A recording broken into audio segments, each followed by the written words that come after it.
We'll be sharing our screen, and I just noticed under the share screen, it requires that to be enabled. I'm wondering if someone could help us with that, please.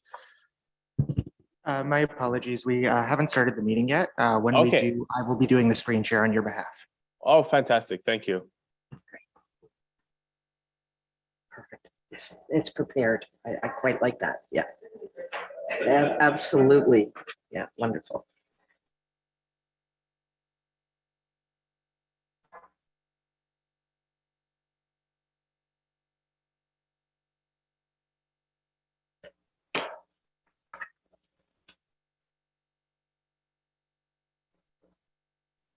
Good morning through you, Mayor Robinson. We are good to call the meeting to order. Thank you very much. Well, good morning, everyone, and welcome to the West Grey Council meeting for September 6, 2022. I'm calling the meeting to order under item number 1. All members of council are present. We have the majority of council members in the chamber, and we have one member of council, Councillor Hamilton, presiding in our meeting or participating in our meeting via Zoom. We do have a quorum for this meeting. Corporate and Community Initiatives Officer, could you please explain the features of today's meeting? Thank you. And through you, before I begin, if at any point you get disconnected, you can dial 1-647-558-0588 and enter the meeting ID for this meeting, which is 891-5626-2480. It should be noted for members of the public that this meeting is being held in 2 locations, both being live streamed on YouTube, as well as being held on the Zoom meeting platform. Public participation, if any, must be done through the Zoom meeting software and cannot be done through YouTube at this time. Both members of council and staff have been briefed on the various features of the Zoom meeting software and will be raising their hands physically to speak. For members of the public, if you require any technical assistance throughout the duration of the meeting, you can send a chat message to myself, Cody Hewlett, Corporate and Community Initiatives Officer, and I will attempt to assist you. Thank you. Thank you very much. We are now on item number 2, moment of reflection. If you care to do so, please take a quiet pause at this time.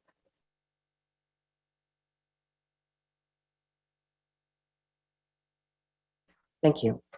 Item number 3, declaration of pecuniary interest or general nature thereof. Members of council, is there anything to declare at this time? Seeing none, we'll move on. Sorry.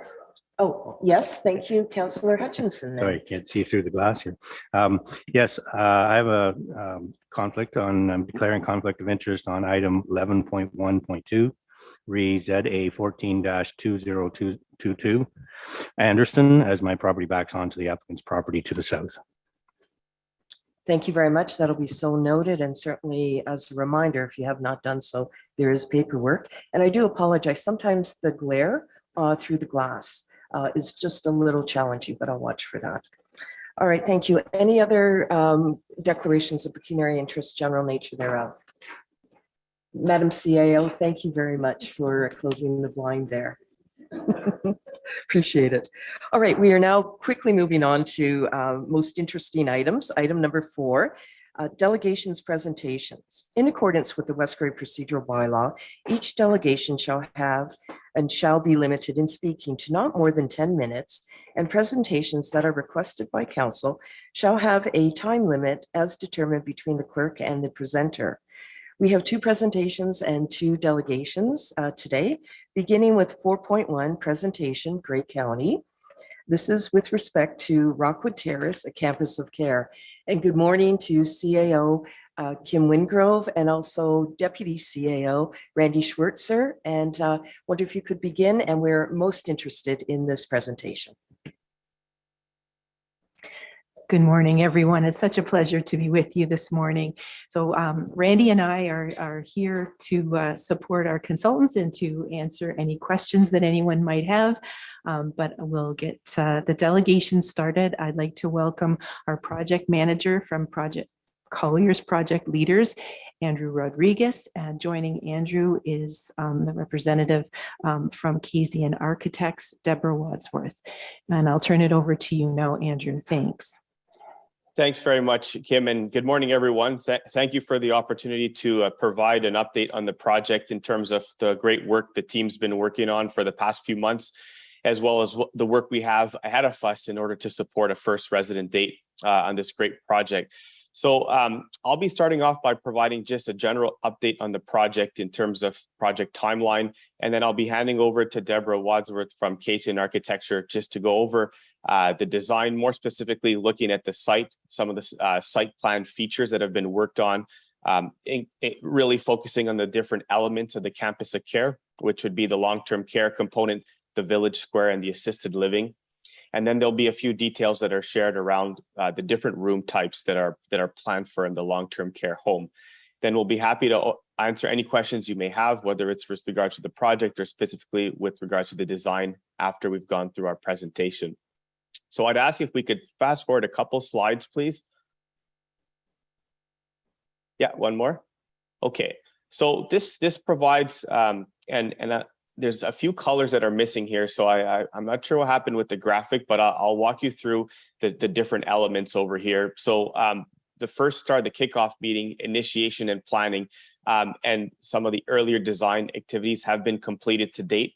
So this would have included the functional programming, the master planning, and the schematic design. So on the plot of land, identifying how to optimize it based on the goals, the visions, and the priorities for this project for the Rockwood Terrace Campus of Care.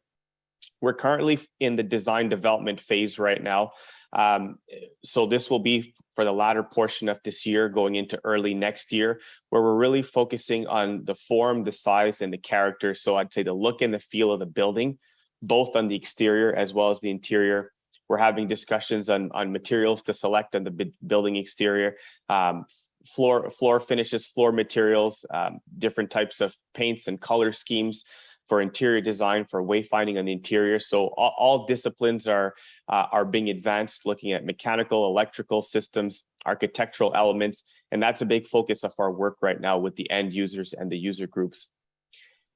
In the first half of next year, the design team will be focusing on the contract documents. So these are essentially the documents that will go out to a contractor who would bid on this project and will form part of the contract documents with the successful proponent or respondent once we go through this tender phase, which is planned for the second half of next year. The construction period would start in late 2023 and would support a first resident date in June of 2026, which is in line with Grey County's commitment with the Ministry of Long-Term Care to support this redevelopment project. Some of the key next steps that the project team will be focusing on is continuing a collaborative process and discussions with West Grey in terms of submitting a site plan application and obtaining site plan approval. There's also some technical submissions that are ongoing with the Ministry of Long-Term Care. So the team has just completed the first submission. As we get a little bit further along the design process, there will be a final submission for approval before the team can go out to tender. So at a high level, these are the main milestones and what we are working towards achieving. I'd like to hand over to Deborah Wadsworth at this point, just to provide an overview of the design. Thank you, Andrew. Excuse me. Shall I share my screen, or will our slide deck be posted from there?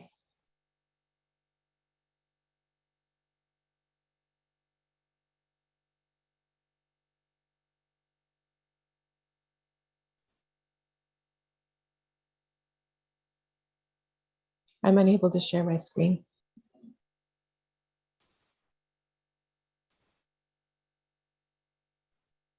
Through you, Madam Chair. There it is. I think, Andrew, if you just want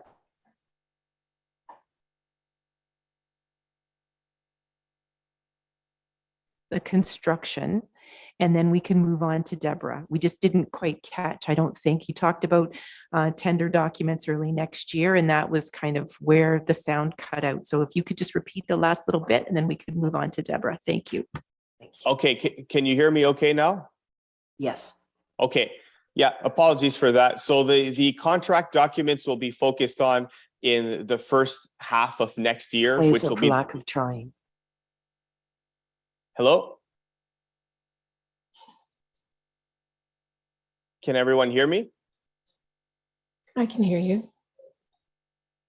Your suggestion.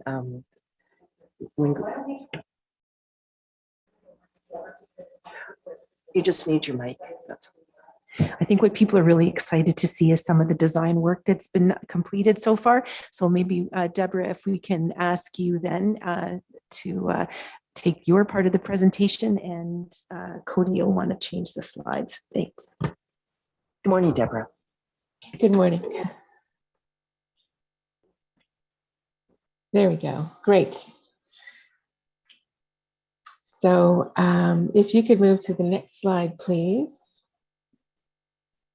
I really need to mention that there are about 30 individuals involved in the design work that you're about to see this morning.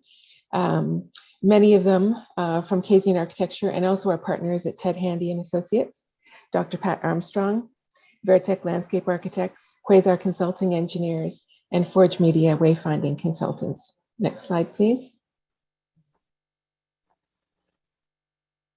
As Andrew mentioned, there are 3 major components to the Campus of Care: 128-bed long-term care home, 40 units of assisted living, and a village square, which will offer retail and office space to the broader community, as well as the residents on the Campus of Care. The design team has worked closely with Grey County and Rockwood Terrace staff on the site planning, functional arrangement of spaces, as well as the culture of this place. The ideas that we're working with emerged in Rockwood Terrace user group meetings over several months since last November, and you will see some of those in the quotations on my slides. Next slide, please. The Village Square is front and center on South Street East, and where that pink highlight is represents the entrance of the Village Square. It's intended to be here to welcome the community with an inviting facade. Next slide, please. Mr. Hewitt, are you able to determine the connectivity for?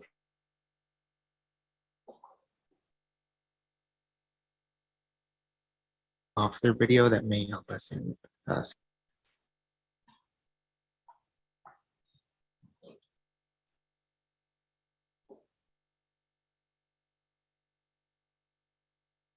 Are you able to hear me? Deborah, I can hear you, but I believe the sound may not be fully going through the on West Gray's end from both of us.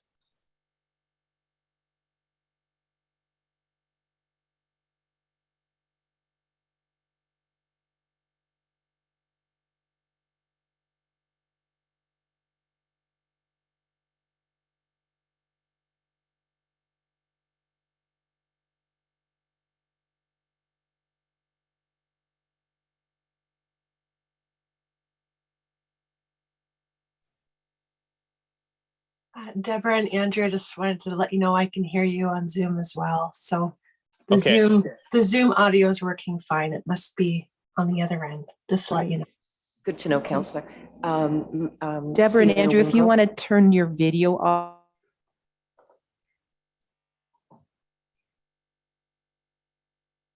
Up.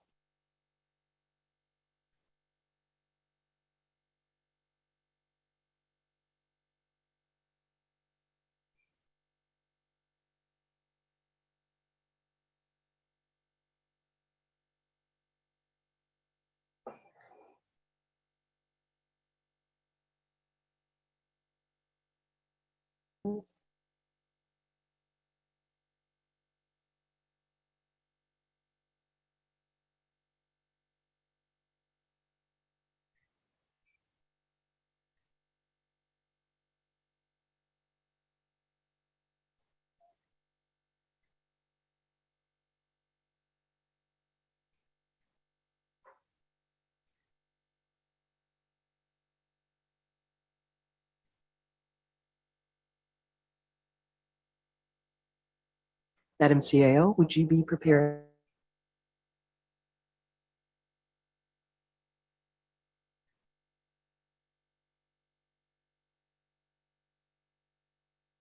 I just need you.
presentation up, then Randy and I will just speak to it, if that's okay. Okay, super. I'm just double checking, Madam CEO, if I've done.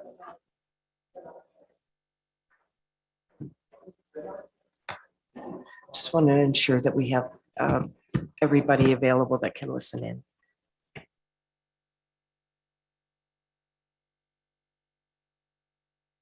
We are connected and we are live streaming again, so we should be able to proceed. As we're live streaming and connected, that's wonderful news. We'll, I'm sure staff will continue to problem solve. And Madam CAO, Kim Wingrove, Grey County CAO, please take it away on the presentation. And please use your mic. Right, thank you. All right, as Deborah had started to note, the part of the development that faces on South Street is called the Village Square. And this is meant to be both a community space as well as a space for the residents and the staff to use.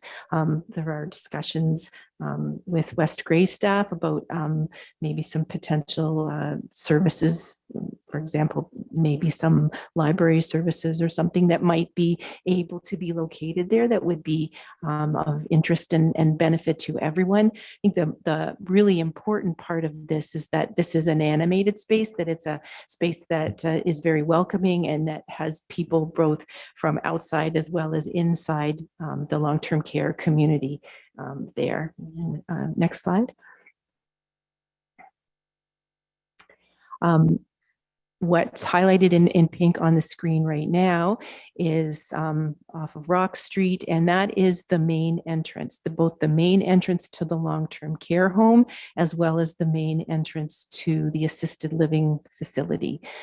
They are required to have separate entrances, so that's why there's two entranceways adjacent to one another, and then there's some parking immediately in front of that. But again, coming into a large space and a welcoming space for any visitors to the community. Next slide. This is the kind of the central core area. I'm not going to do justice to this. There are some office spaces here. Offices, it's all mechanical, electrical, like laundry, kitchen. Yes. That type of use in that particular space. And if we go on from there. Okay, so you have the two long-term care wings, so 128 beds. These are still in those resident home areas that we've always talked about. So you've got the smaller groups of people who are living together, dining together, etc. And then go on from there. This is an outdoor amenity space that's adjacent to the village square. So the idea being that where, when it's nice weather out, when there's some sort of a celebration or an event that could be held outside, this will be available as well. Just a space for people, if they're getting food or something to drink or whatever, a nice place to be able to sit outside. And from there. This is the parking area that we talked about briefly a moment ago. There are a number of accessible parking spaces as well as regular parking spaces here. So that's one part of the visitor parking. And on to the next. That's the specific entranceway to the assisted living, which is on the second floor. So you'll come into a foyer area and then there's an elevator that takes you up to the second floor. And again, from there, this is the other visitor parking. Do you have, I know that our parking plan exceeds your West Grey parking requirements. So we have more than met those, and I was appreciating the consultants doing that work. But this is visitor parking. On from there. Right.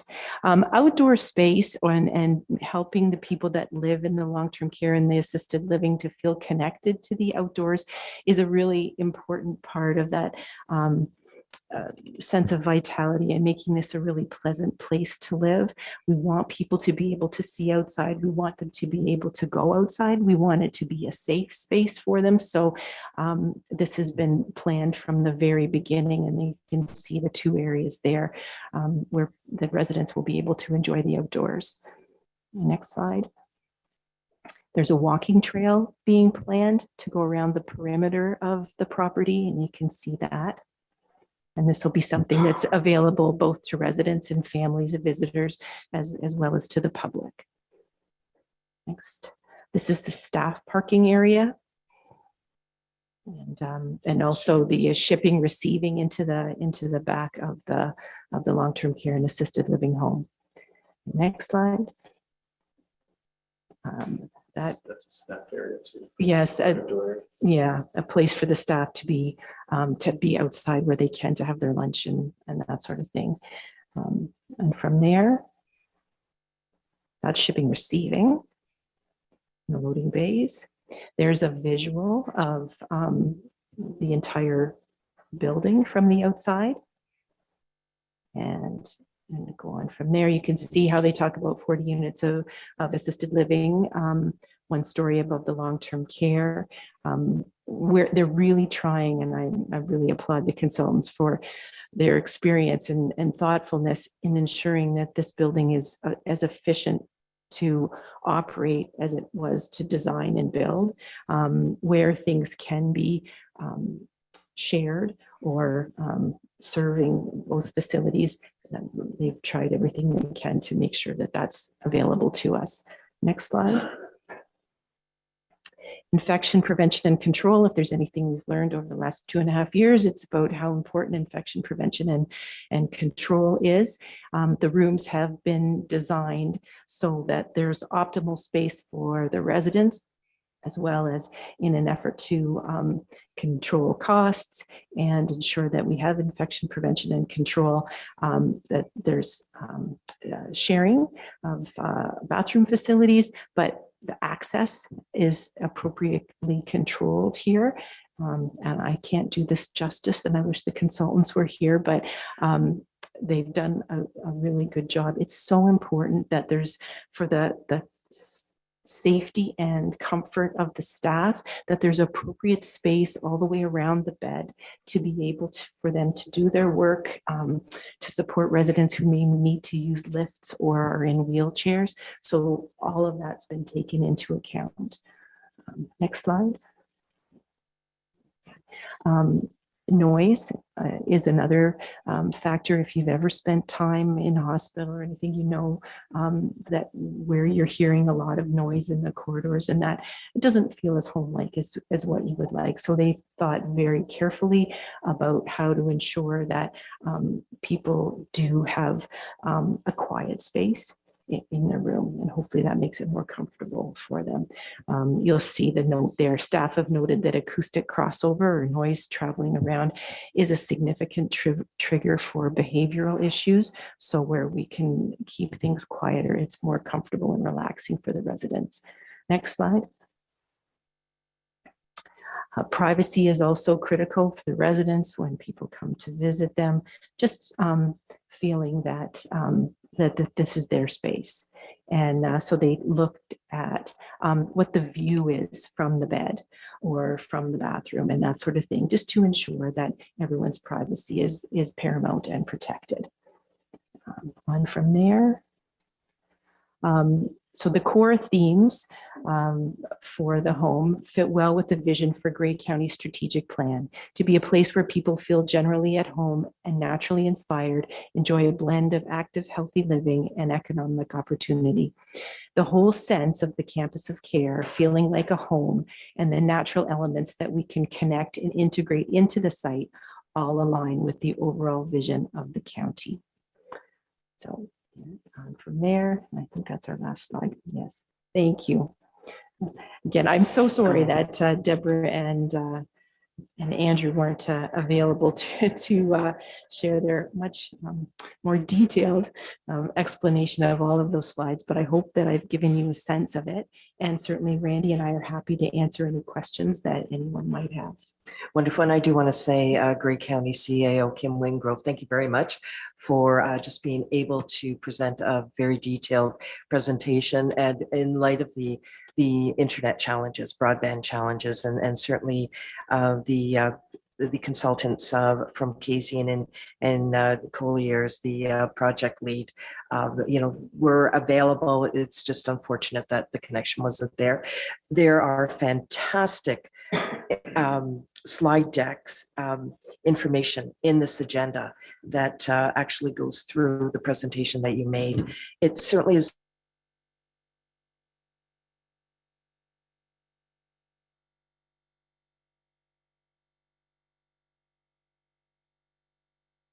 bids.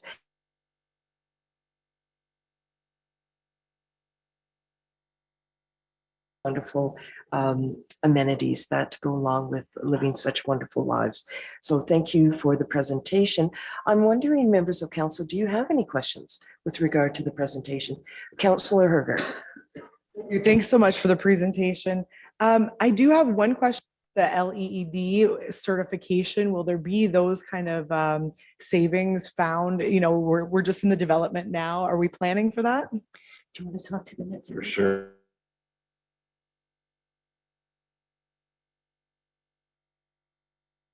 We have a net zero energy consultant. So they're looking at designs to make the goal is to at least be net zero ready for the building.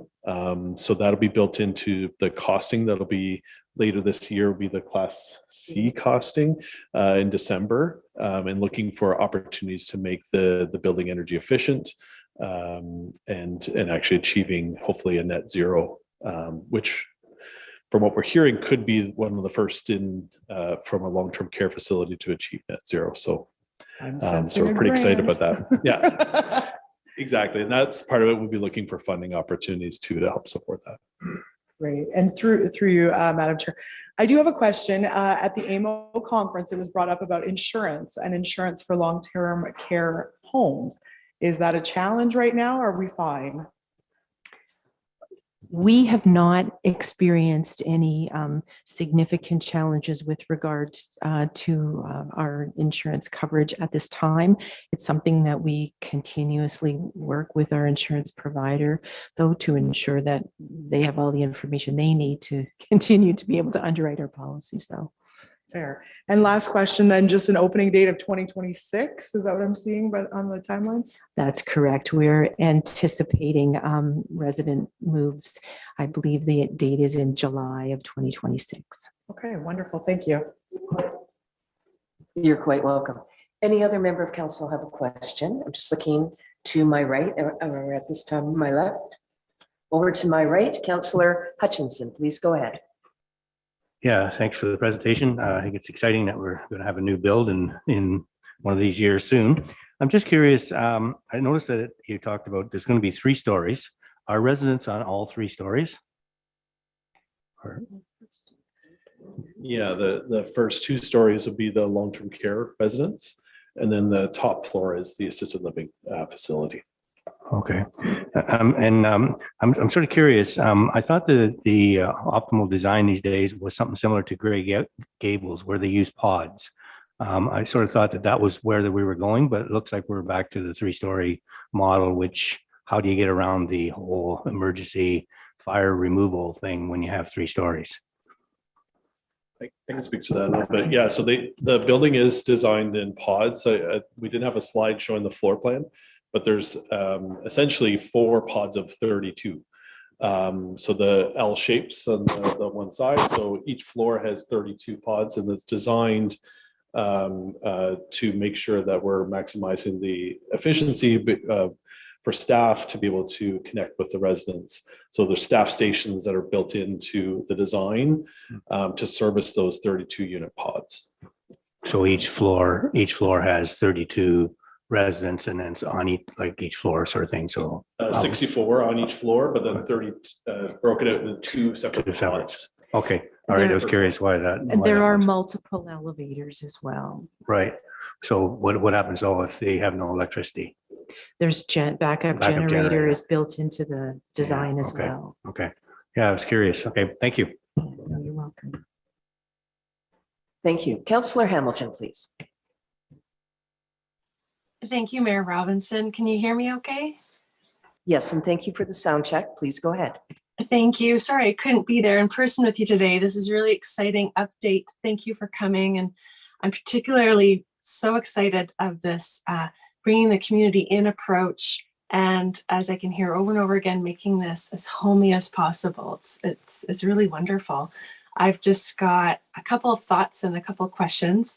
One thought, I'm on the library board, and certainly I'm so supportive of this ongoing conversation about the potential of having library services right in the home. And what another great way of mixing community and people who live in the home. So I support those ongoing conversations and look forward to hearing more. I was just wondering if there was any parking that would be closer to the entrance to the Market Square, or if you could maybe just walk us through, if someone were to come to go to the Market Square, are they parking at that far parking lot to the top right was one question. And my other question is multi-generational. Was there consideration for having a daycare in the building? I've seen that model in some long-term cares. Again, we're integrating community and the different generations together. Thank you, Mayor Robinson.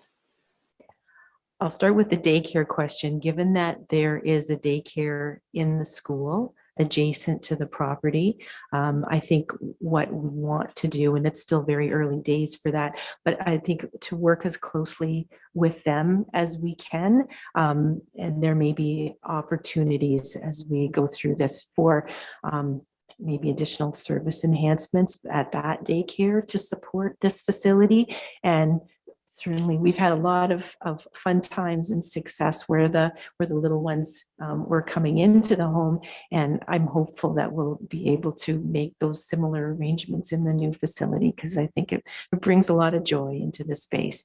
As far as the different parking and the movement of folks. Yeah, so the parking to the west of the building, so that would be the parking lot off of South Street East, west of the building. There are some parking spaces that are on either side of that entrance. So as Kim noted, it's primarily for staff, but there also will be some parking spaces there, which we think will be utilized by the Village Square space for those that are not residents and family members that are utilizing that space, but wanting to utilize that space as just a member of the community accessing that space. So, and we're happy to, again, in terms of library discussions, having ongoing conversations about that. We'd be happy to discuss those further and see if there's make sure there's sufficient parking for those future uses for sure.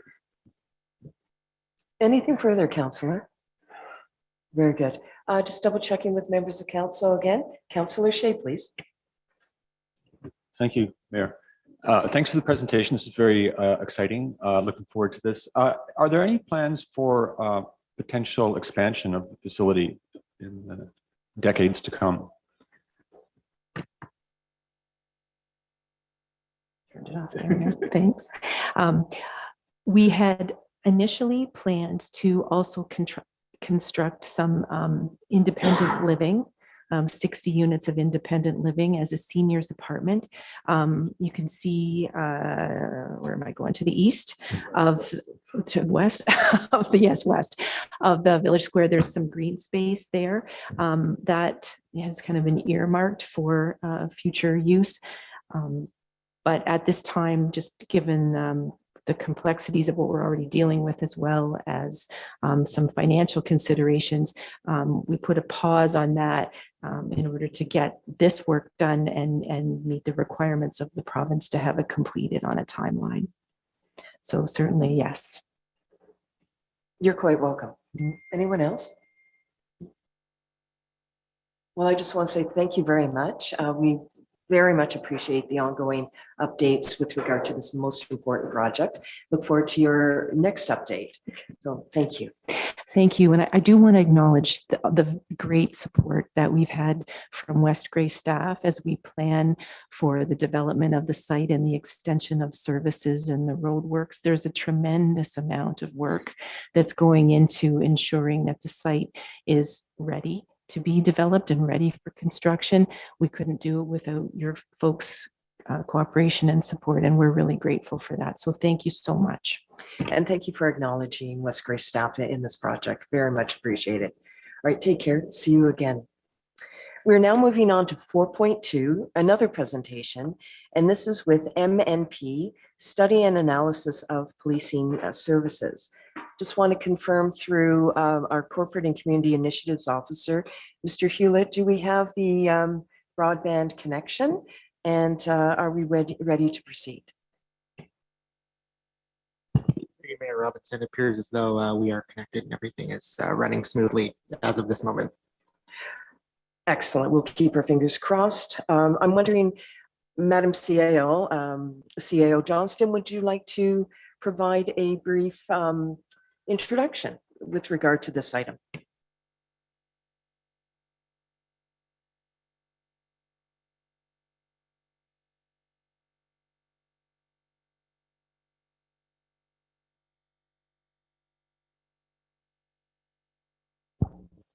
Good morning, everyone, and council through you, Madam Mayor. Yes, the consultant team that's been retained to help us with the cost analysis of the policing services project is MNP. They have started working with us midsummer, and today their presentation is an overview. I believe Chad is going to be taking the lead on this. They're all remote, so they may be tag teaming because there's a team of 4. At this point, I would like to just turn it over to, through you, Madam Mayor, to the team. Very good. Good morning. And the team at MNP, please begin your presentation. Thank you. Excellent. Thank you. Good morning, everybody. Thanks for having us this morning. We've got a short slide deck here to go through with you to just kind of get everybody up to speed on what we'll be working on here over the next several months. So if you could just advance the slides, I think there's an agenda next to just guide a bit of our conversation. Promising. I'm wondering, Chad, if you could start again. We seem to have lost the audio on that. Oh, okay. Can you hear me now? Yes. Okay, excellent. So again, just thanks for having us here, folks. We've got just a short presentation here to just walk folks through what we'll be up to over the next several months. Provide a bit of just an overview of our work plan and a bit of the timeline and those kind of things. So I think on the next slide, we've got just a bit of an agenda that walks through those pieces. So I'll do a bit of an introduction here coming up. We'll talk a bit about project outcomes and objectives, work plan, and timeline, as I mentioned. We'll talk a little bit about stakeholder consultation, at least our preliminary thoughts on what that looks like, which includes public consultation. We've also provided just a bit of a sample table of contents. Folks often are curious about what is this going to look like at the end of the day. We've done several studies like this, so we've provided just kind of a base of what that might look like. Certainly, there will be lots of customization as we move along this project, but just to give folks a sense of kind of what the contents of that looks like. And then we'll talk a little bit about next steps. And then if there's any questions, we will absolutely do our best to answer those for you. So if you could advance, that would be great. And that brings us to introductions. So I think on the next slide, we've got a visual of the team here. So my name is Chad Lind. I'm a partner here with MNP. I normally reside in Winnipeg. I've lived there just over 15 years. You have caught me today, though, at my farm where I grew up in Humboldt, Saskatchewan. It's harvest time out here right now. So I've been out here with the family, heading back to Winnipeg today. Kids start school tomorrow, and then I'll be back here next week as well to finish up harvest. So I lead our community safety and well-being consulting practice for the firm nationally. Most of the work that team does is related to policing specifically, probably about 80% of it. However, we do some work in the areas of fire and paramedic services as well.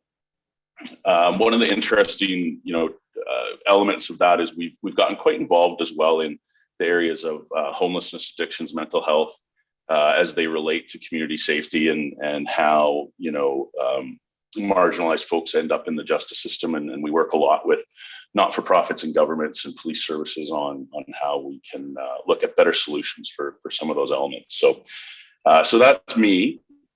David Thorne was not able to join us this morning. Dave is our technical senior advisor to our community safety and wellbeing team. Dave was with the Winnipeg Police Service for 35 years and retired as the deputy chief. So he provides us a lot of expertise in that regard. Jen Hayes, some of you may be familiar with. Jen actually did a project with the municipality here a little while ago, and we included Jen because, of course, our team is in Winnipeg, and Jen's got more of a local grounding that we just wanted Jen to be in the loop and available to us if we needed somebody very quickly and locally. Matthew Exel is our financial modeling expert. Yes, you heard me correctly. Matthew Exel is our Excel expert. We didn't plan that. That's just serendipity working in our favor. So, and the other person that you'll see most often in this, other than myself, is Nathan Martins, and Nathan is on the call as well. Nathan, if you're hooked up and audio available, if you just want to say hello. Hi, everyone. Yes, happy to be part of the team here. I'll be involved with the project a lot, as Chad mentioned, going along here. Been with the NNP team, the community safety wellbeing practice in Winnipeg here for just about a year, and happy to be involved with this project. So great to meet everyone. Excellent. So that's the team in general. Again, you'll see more of myself and Nathan, and Dave will be involved as well in when we get into the stakeholder consultation piece. Dave will be on site with us as well when we come to do that. So if we could just advance the slides onto project outcomes. So these outcomes are for all intents and purposes taken from your RFP.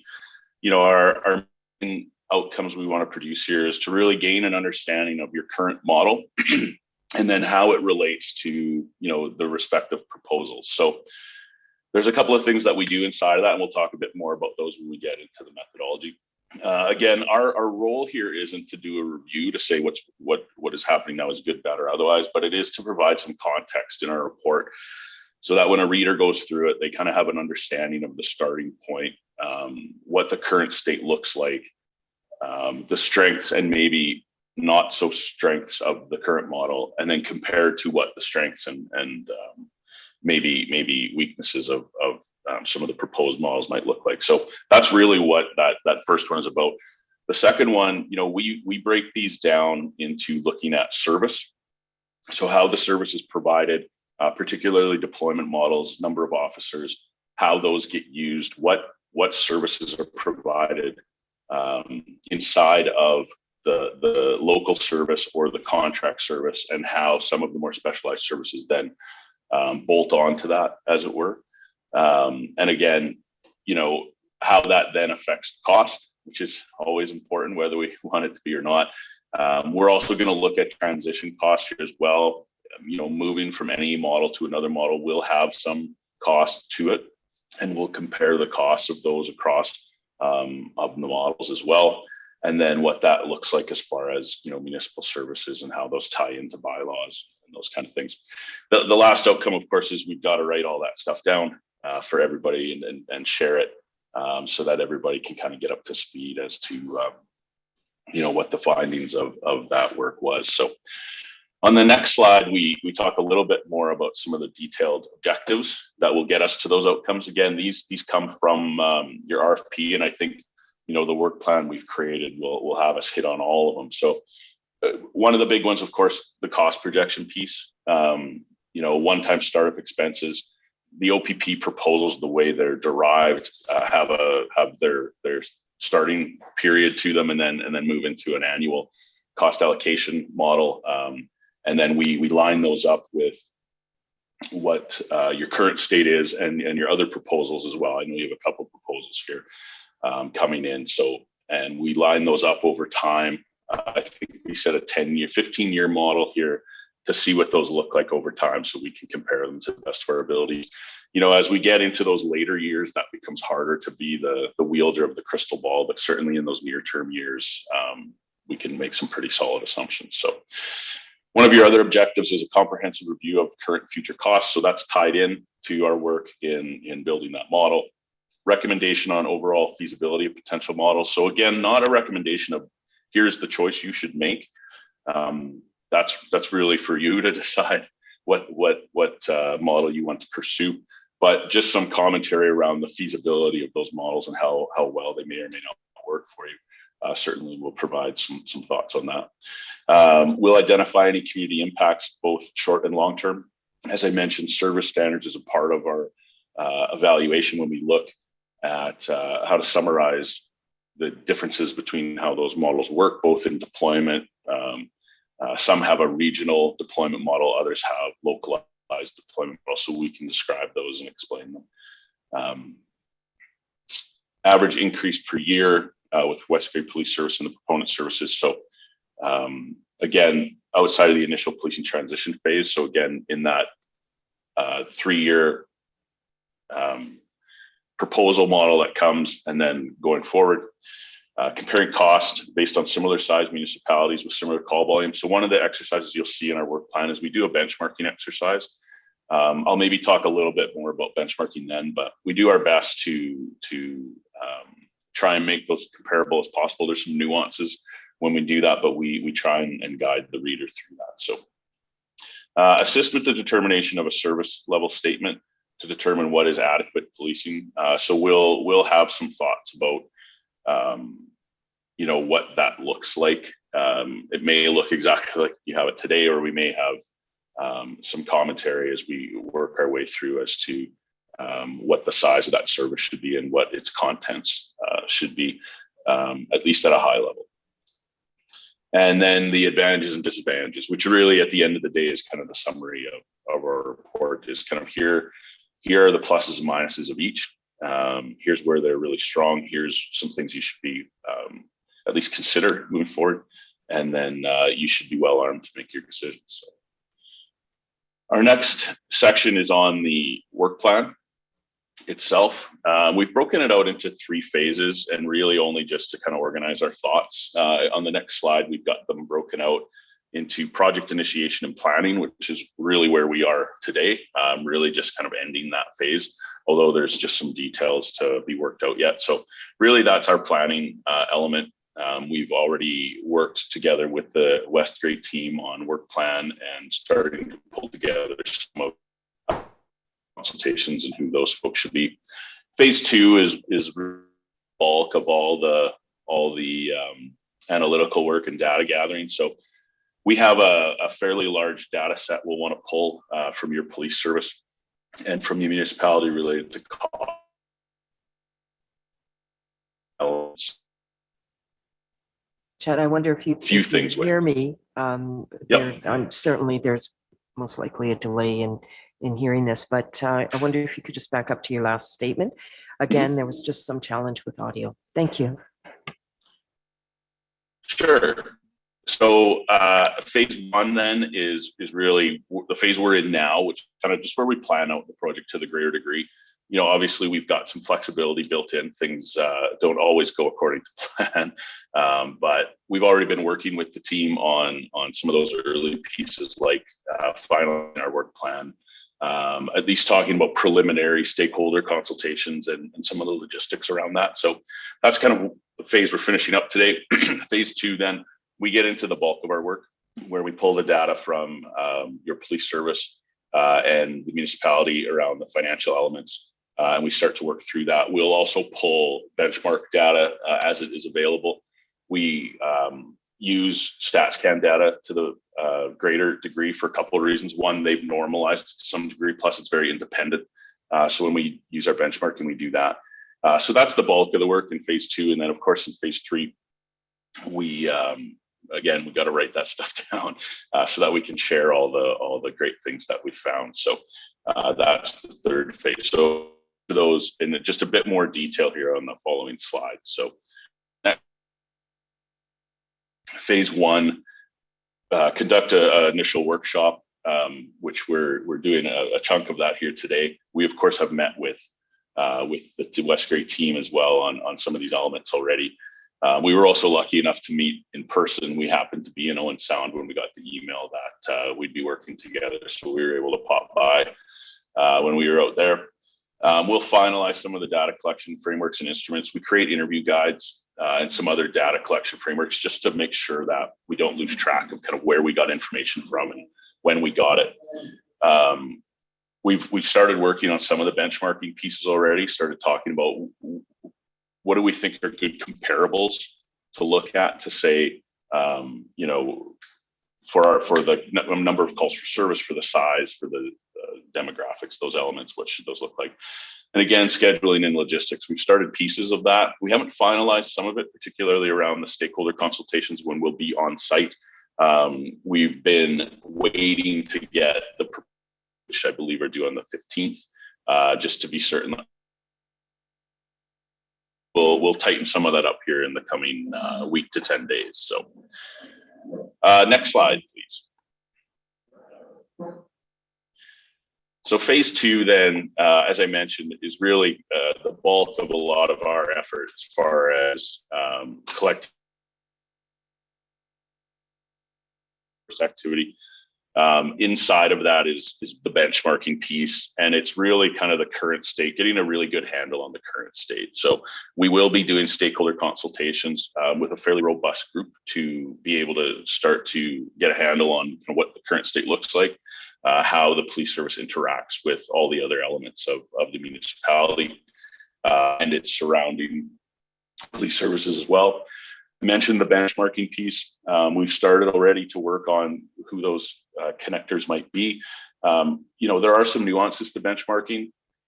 It's not a distinct science. And some of the elements we look at, including things like crime severity index and clearance rates and officers per population and those things have nuances to them. We try and provide quite a robust description of those pieces in our benchmarking section. You know, one of the examples I often use is we have seen communities add police officers and have their crime severity index go up. And the nuance there is more people are getting charged with crimes with added officers. So we're always careful to make sure we describe those as well as we can, because there's no definitive line that says this is good and this is bad and this trend is good and this is bad. I think when you take them as a collective, you can really create some great context, but we always are fairly careful to make sure we're not leading people down an incorrect path there. So again, the bulk of the work is in conducting a comprehensive review of the current and potential models. Obviously, the current state, you know, we'll gather a lot about the current model. And once we have the proposals from the other two police services, we'll be able to tie into those as well. Stakeholder consultation. We have a list of some folks, I think, on a slide coming up that we'll be chatting with. And then the other element to that, of course, is public consultation, which we talk about a little more detail here. And then we'll have a validation piece. We always want to, in kind of, you know, the middle of the project, go back to the folks that hold the data, the financial data for West Grey, calls for service data for the police service, to make sure that we're validating that in real time. You know, we don't want folks to see that for the first time in a final report and then start to have questions about it. So we'll work with those that hold the data.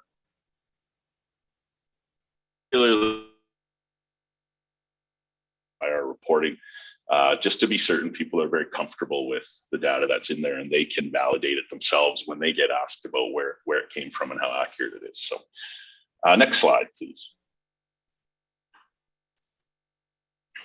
And again, so the last phase being the reporting piece. So we'll consolidate everything we've got to date, and we'll start to write a report on it. As I mentioned, a few slides later, we go through a bit of a table of contents just to give folks a sense of what the contents of a report like that will look like and the level of detail that we are likely to get into. So I won't belabor a lot of these pieces. It really is us writing down all the things that we've done.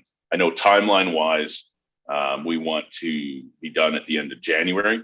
And that certainly, I think, is doable based on our assumption that we get the proposals on time and all those elements. So Next slide, please. So we talked about stakeholder consultation. We've already been working with the Westgrade team on starting to identify some folks we should be chatting with. We will be spending a week on site to come out and meet with folks in person, to collect as much data as we can while we're out there as well, but to meet with folks in person as well, and just gather their thoughts and perspectives on the current state and what the future might hold. We use what we often refer to as a bit of a snowball technique here. You know, we create this starting point, and what often happens is we might be meeting with the chief of police or an officer from the police service, and they may suggest that, you know, have you met with so-and-so? They've got some really interesting perspectives and they've got some really interesting information. And we kind of take it on from there. So it does snowball a little bit. I mean, we've got to contain it to some degree. Can't speak to everybody. But we create these preliminary lists and we start from there and kind of work our way down. The one piece I would add to that under the police service piece is although certainly the chief of the police service is obviously on our list, we would, you know, like to speak to, I think, as many officers as we can while we're there too, to get perspective from folks that are out in the community and doing the calls for service and the other proactive police work there. So, so that's our starting point of the folks we will be working with. When we get to the logistics of that point, we've got a digital calendar system that we'll send out for folks, and they can kind of pick times that work for them when we're out on site, and we'll be able to hopefully meet with as many folks as we can in person.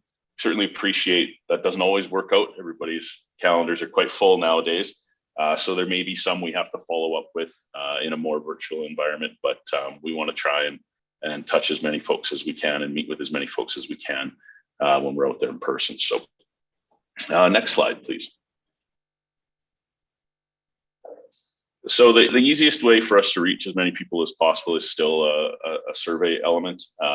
We will, as a part of the scope, provide an online survey that will come directly to us. So it will remain anonymous. It will look like a typical, you know, customer survey. What is your perspective on the service? You know, the Likert kind of scale: agree, disagree, strongly agree, disagree, those types of elements.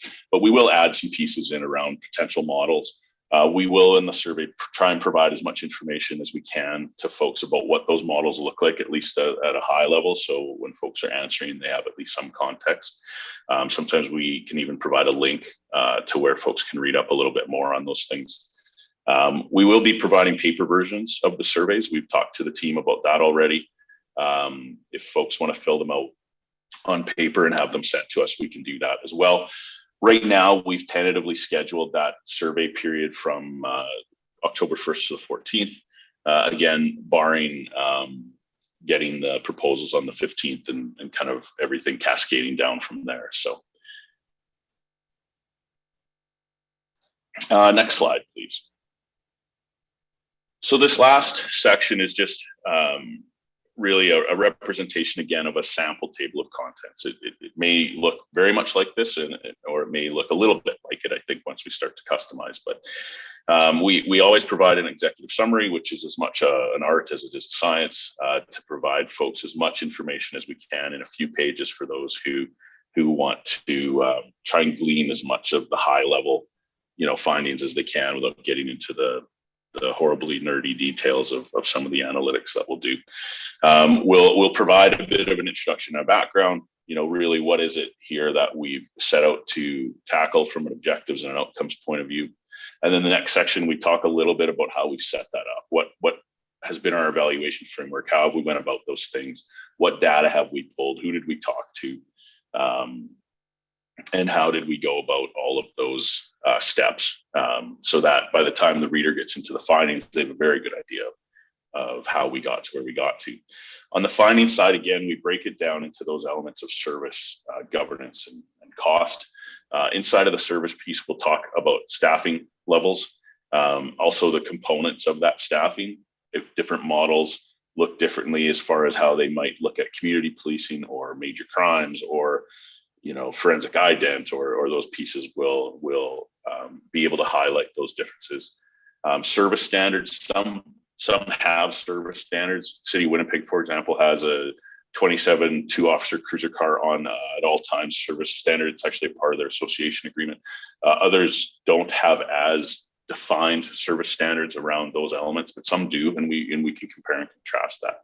Service offerings related to, again, some of just comparing how some of the specialty pieces will occur in particular is what we end up talking about in there. And related to that, there'll be a discussion about provincially mandated policing versus municipal responsibilities. There's some handoffs there to some degree from a jurisdiction point of view, and we'll provide some context on that as well. Community policing focus is something that we've often separated out in these reports. It's something typically municipalities want to hear about and see how that's going to work, because it's something certainly people in communities want to know about. That's the part of the policing element they see the most and want to see typically more of as well. Again, we will talk about any additional or extra services any of those models have built into their proposals, and then we'll summarize that all. And typically it ends up being a table that has your proposals and those components, and here's how each of those proposals has handled each of those particular segments of the service element. So that's, for all intents and purposes, what that section will look like. So next slide, please. So on the governance piece, we provide a bit of an overview around governance. You know, you've got your own municipal police service, so you've got a governance structure in place already, and likely have a fairly keen understanding of what a lot of this looks like. But again, we'll want to be comparing and contrasting the models as far as how their governance elements work, what the requirements are inside the Police Services Act. For each of those models, what is the level of flexibility, autonomy, and input that you would have? Some discussion around risk and liability. Moving into a contract policing environment changes your risk and liability from having your own service in certain ways, and we'll talk about that. We'll also provide some context from other jurisdictions. What do their governance models look like? What has been their experience, both inside of self-governed models and contract models? And then again, we'll summarize all of that and compare and contrast the proposals. So, and then last but certainly not least, on the financial side, we've mentioned some of these in the other sections. You know, we'll take a look at switching costs. There will always be some if you were to switch, and those could be things like severance, some IT infrastructure and data conversion, those types of things. There's always some legal and other costs to making some fairly significant switches like this.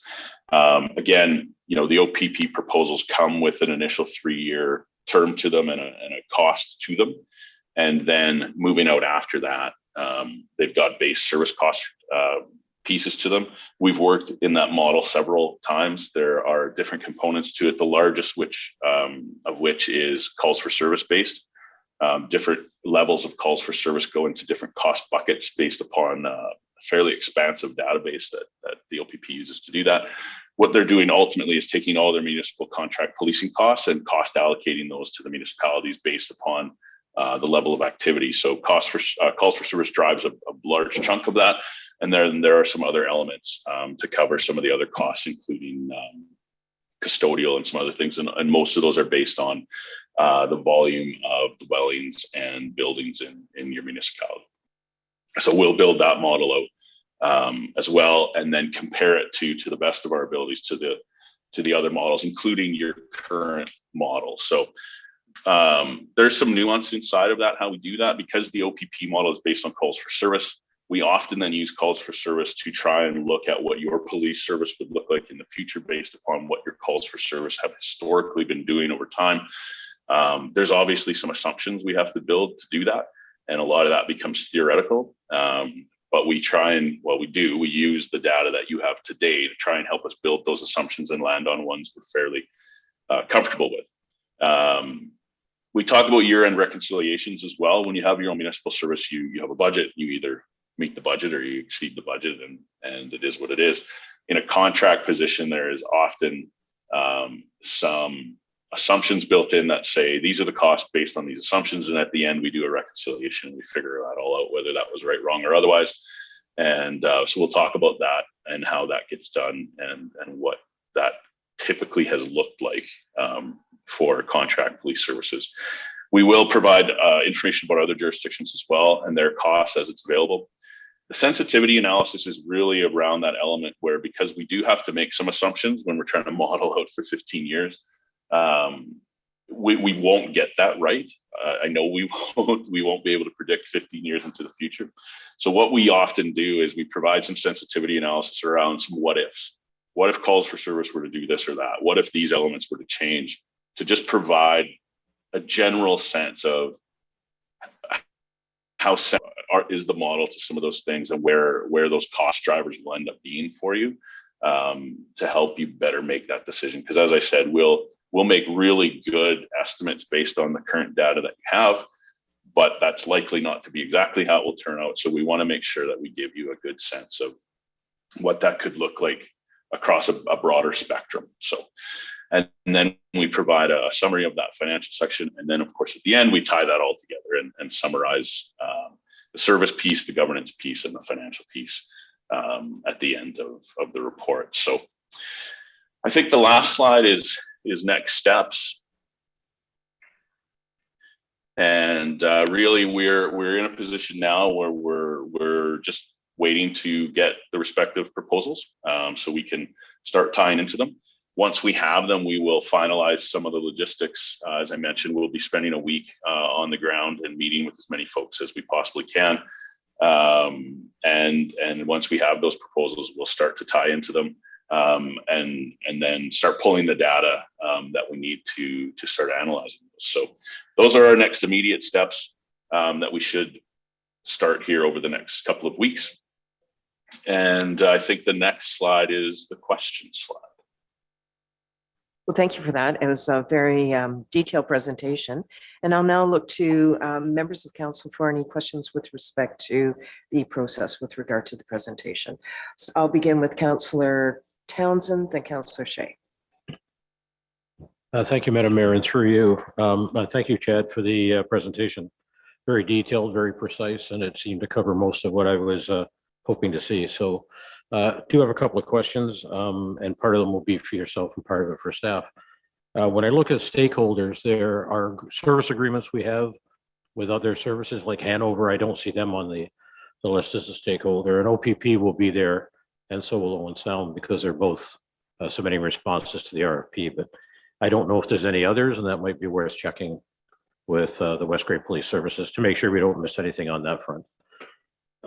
The second one was a growth plan. Through you, Madam Mayor, to Madam CAO, just wondering, I'm assuming that we'll provide some form of growth plan, and I just wondered if that could also be shared with council too, just to make sure some of those source documents were aware of what's out there, what's being shared. Madam CAO, please. Through Mayor Robinson. Yes, Councillor Townsend, thank you for that. In the staff consultation, we've got the CBO listed particularly to speak to that, in addition with the manager of planning. So we put some thought to that, but I'm glad you raised it publicly, so I've got it down here. Thank you. Okay, thank you. Just one other point, Madam Mayor. Between now and the end of January is a long period of time. So I'm wondering what kind of interim reporting will be provided to council as we proceed through the next 3 or 4 months. Thank you. I'll first go to Madam CAO and if necessary to the consultant, but to begin, Madam CAO. Through you, Mayor Robinson, Councillor Townsend, and I'll defer to Chad if I've stopped here, but we hadn't planned on any interim reporting. There's an awful lot of analysis and research and work that needs to be done, and that is the time. When you look at the timeline, the community consultation is going to end in October. That really only gives the consultant team about 6 or 8 weeks.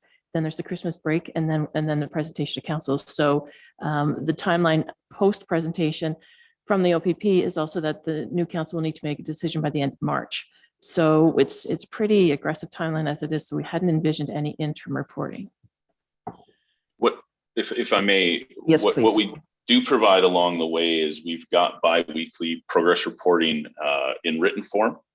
We typically send those out every second Friday, and then the following Tuesday, we have a call just to touch base on that. And sometimes those are 5-minute calls because everything is as planned, and sometimes they're a little longer. So we will be providing those as well. And I don't know what the plan is to, you know, how to use those or share those, but those we certainly are providing just as a part of our project management methodology.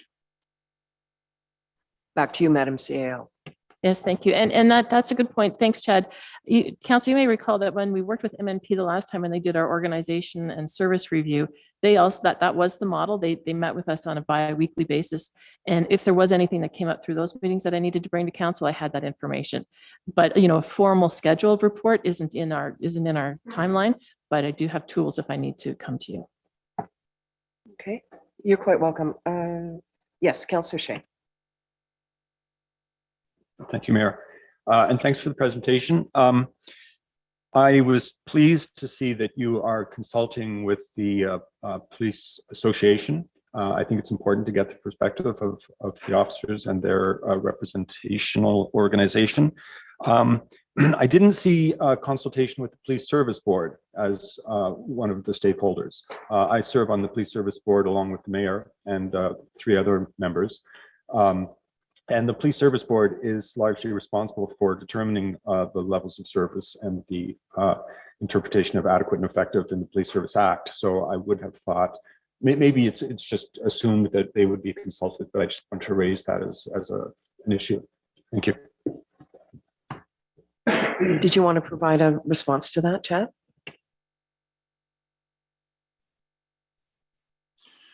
Yeah. We most often always do meet with the Police Services Board. I was just looking back at the slide and I believe you're correct. We didn't have them named, but we can absolutely add them. I think we would have, I don't want to say we assumed, but maybe we did. And because I don't believe there was a reason that we were planning not to. And again, you know, when we set the preliminary list, we certainly know we're going to tack on to that using kind of that snowball technique, but you're correct. We should be speaking to the board, you know, as the current governance structure. We need to understand that and how it's working. So absolutely, and we'll add them to the list. Anything further? All right, I am looking to my left. No other questions. Over to my right, Councillor Hamilton. Then, please. Thank you, Mayor Robinson, and thank you, Chad, for the presentation. If I might just ask the presenter, Chad, could you just clarify when you're doing the cost analysis that it would include operational, but also capital costs such as vehicles and building requirements and that kind of thing? If you could expand on that, please. Thank you. Yeah, it's a great point.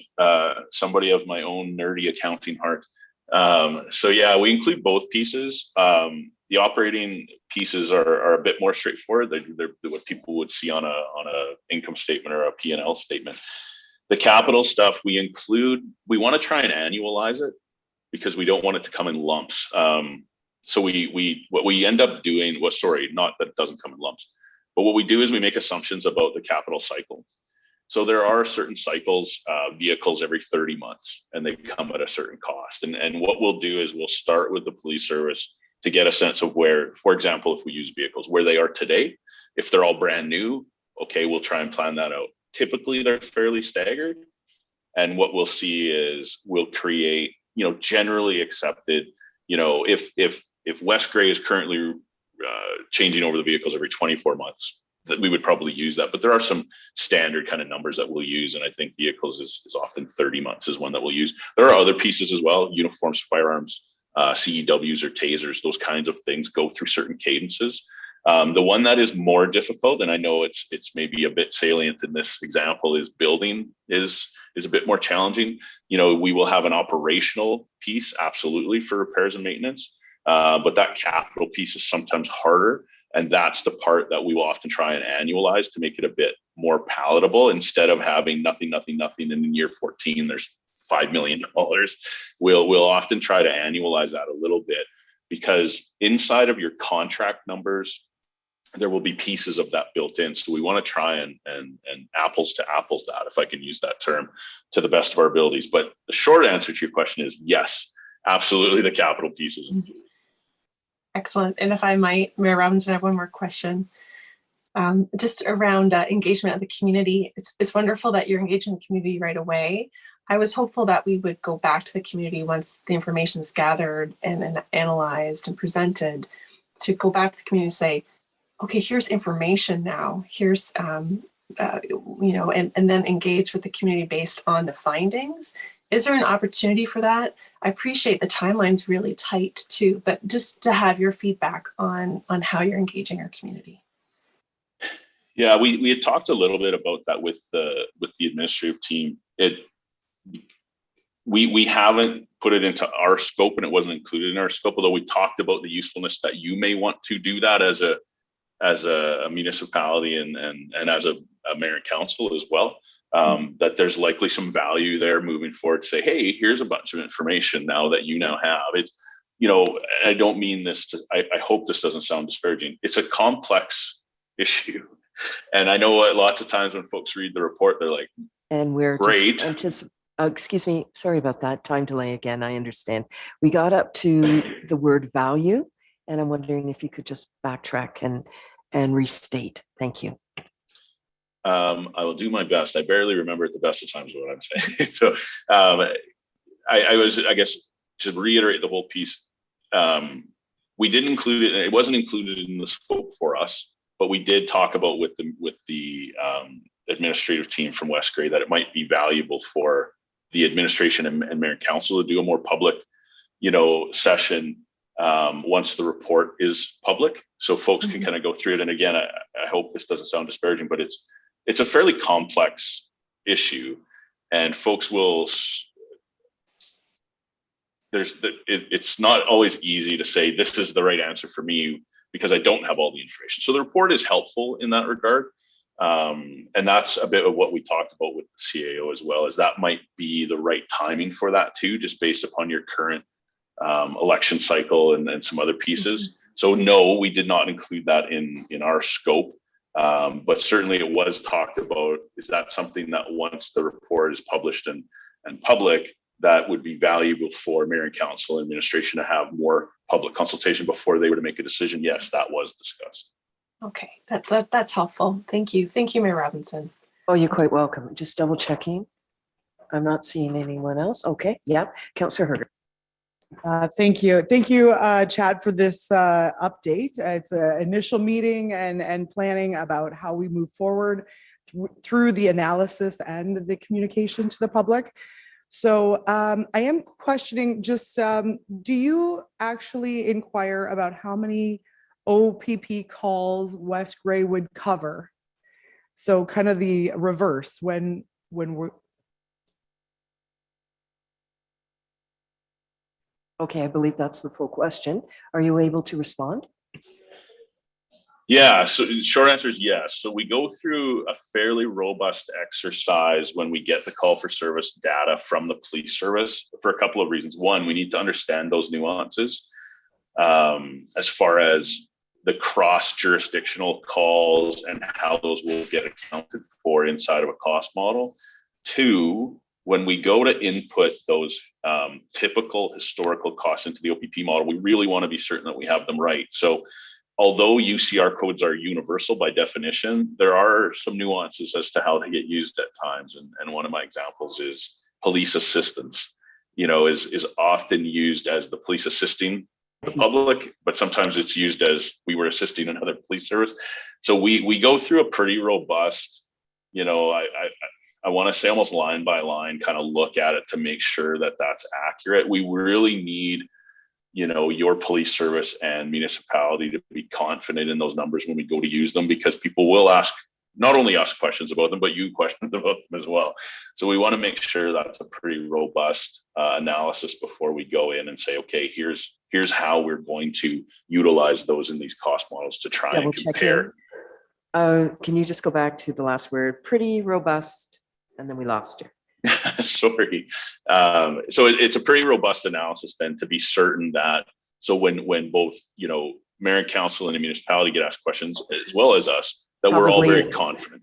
Chad, probably a take two on that. Believe it or not, we lost the audio a second time. No problem.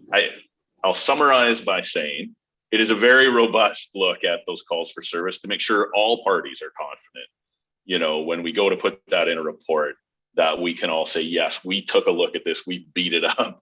There's, it's as accurate as we can get it. Thank you. Anything further? Yes, Go ahead. thank you.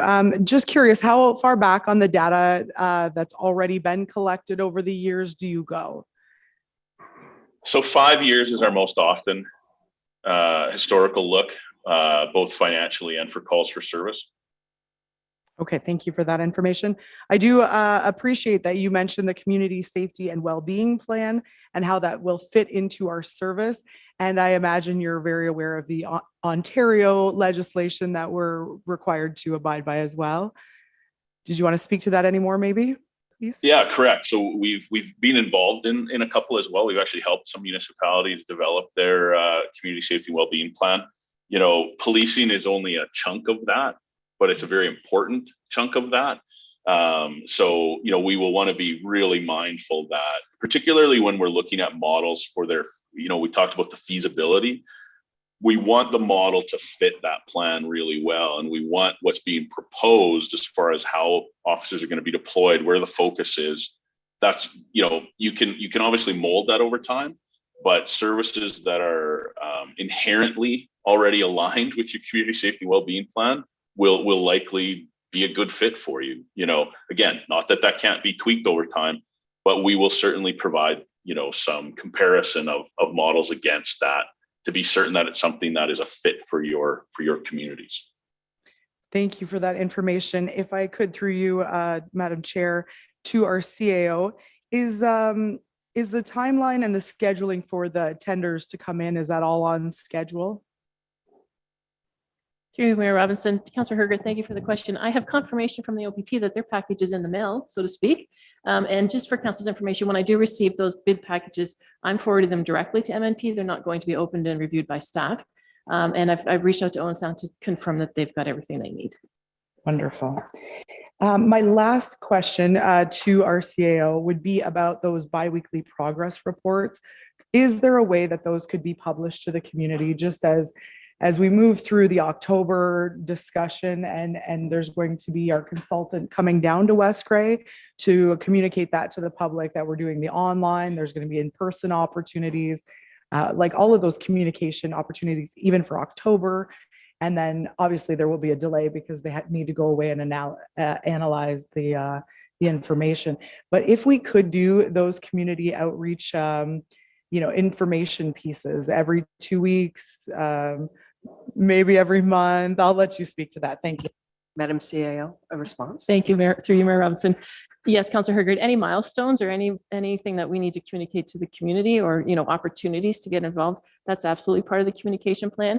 If this is, I think back to the climate action plan, that's been a very long project, and there's been, bi-weekly updates, and it really is, everything's on track. Can you get me this? Like, it's that kind of working meeting, but when there is a public piece, absolutely there'll be communication and sharing of that. All right. I was looking for other questions. All right. Well, I think we've come to the end of a very important and interesting presentation. Thank you very much, the team at MNP, for the presentation, and look forward to speaking with you again. Thank you. Excellent. Thanks again for having us, and we look forward to seeing everybody here in the coming months. Thanks. Okay. So members of council and certainly staff, we are at 10:24. We have two delegations yet. And I'm just wondering, my plan was that we would just continue on until we got to item 7, but that included the comment period from anyone in the audience, any statements that have been submitted electronically or in person, and then anyone that wanted to speak online. But I'm just wondering, is there a need? Do you want to have a break for 10 minutes? Do you want to just press on? And then we can at least get to the item number 7, if we can. Is that good? Okay.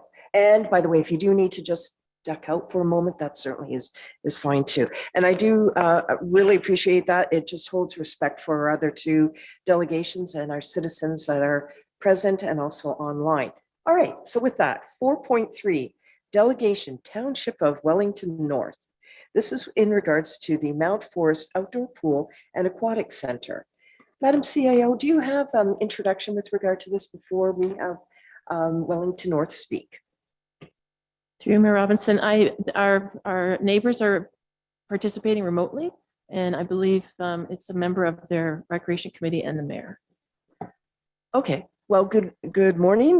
Yes, it's still good morning, and Your Worship, and if you would start the presentation or delegation rather, we are all ears. Good morning. It is Councillor Steve McCabe here. And hi, Steve. Good morning. So thank you very much, Councillor McCabe. Please start your presentation. Sure. Well, thank you very much, Mayor Robinson, and nice to see you, and nice to see Deputy Mayor Hutchison again, and Councillor Townsend again. I haven't had the chance to meet the rest of your council, but we'll have to start off this way. And I do apologize for Mayor Andy Lennox. He had was called away at about maybe 9:15 or so. So thought I would take over for him. And with me, as always, when we talk about the outdoor pool, is Councillor Sherry Burke. Well, good morning to you, Councillor, as well. Please start your delegation. Sure. And thanks again for making the time for us. We're down to Southgate, and this has been a process that our township has been at with regards to replacing the existing pool that's in Mount Forest. We got pricing about 2.5 years ago, and at the time, the price to renovate and completely overhaul the existing Mount Forest pool would have been about the same cost as it would have been to build a brand new pool. So that got us started down the path of a new pool. And of course, as everyone on your council knows, and in the general public, prices have just skyrocketed over the last 2 years through the pandemic to a point where it is almost triple the cost. So initially it was about 2.5 million, and it's closer to probably 6.5 million. And then this year we had about $200,000 worth of repairs that we needed to do to the existing pool right in Mount Forest, and we opted not to do that, figuring that we would spend $200,000 and put it towards the new outdoor pool. So it's a very, very short presentation today. If I could get you to go to the next and last slide. So this is, we had a public consultation, and actually Councillor Townsend was down to it. This was a while ago, back in the winter. It seems like decades ago, but seems like the public had kind of, I guess, opted for option 3, which is in front of you right now. So with this cost, we did a lot of hand wringing and a lot of back and forth between all of us on council and the public, and we've actually pared this down since we sent this to you, and we actually just talked about it last Monday. So I apologize you don't have the most current version of what we're going to do, but it's fairly similar to what you see in front of you, except that there's no round portion anymore. It's basically an L shape, which is pretty much what we have right now existing, and it is hopefully going to cost a little bit less. And we just put out an RFP for this, I guess, latest design to make it more feasible and obviously more affordable for our taxpayers and ourselves and companies that are willing to pitch into it. So Sherry Burke, Councillor Burke, sorry, sits on our ad hoc committee, which is the fundraiser for some of the amenities. So maybe Sherry, I can get you to chat a little bit about that. Thank you, Councillor McCabe. Good morning, Mayor and councillors of West Grey. As Steve mentioned, I'm the Aquatics Committee Chair, and the goal by this dedicated group of volunteers that sit on the Aquatics Committee is to raise funds for the enhancements to the new pool, such as the rock climbing wall, the water features for the beach entry, and sunshades. And these items range from $15,000 each to about $32,000. Some preliminary conversations have started with Wellington North Council's request to the group to go beyond the mandate of fundraising to include the bricks and mortar aspect of the project. So just to give you a little update as to what the committee has been doing to raise some of the dollars, we've started selling swag last summer to raise awareness about the new pool build at some of the sidewalk events and at the farmers market. We will be expanding our marketplace to go onto social media platforms here shortly. We engaged the youth to receive their thoughts on the enhancements. A grade 2 class and a grade 8 class at St. Mary's here in Mount Forest participated with some common themes for the enhanced features, which were some of the ones that were listed, and also wanted to make sure that there was a diving board. This spring, we ran a successful You've Been Flocked fundraiser, and that event will return this fall before the flock heads south. The fundraiser runs from September the 18th to October the 2nd, and I just want to explain how that event works. So we have 2 flocks of the plastic yard flamingos that many are very familiar with. So for a minimum donation of $100, you can send the flock to your friends, family, or neighbors' front yard. We will move them and have them there hopefully before they get up in the morning and take them home so that they can visit another property the next day. So a minimum donation for $100 to move the flock, or a minimum donation of $50 insurance so that the flock doesn't end up on your front yard. This year, we also had hoped to host a Bubbles and Suds event to promote local food artisans and spirits and beer within our vicinity. However, the hospitality industry hasn't quite recovered from COVID as of yet. So we're hoping to host that in 2023.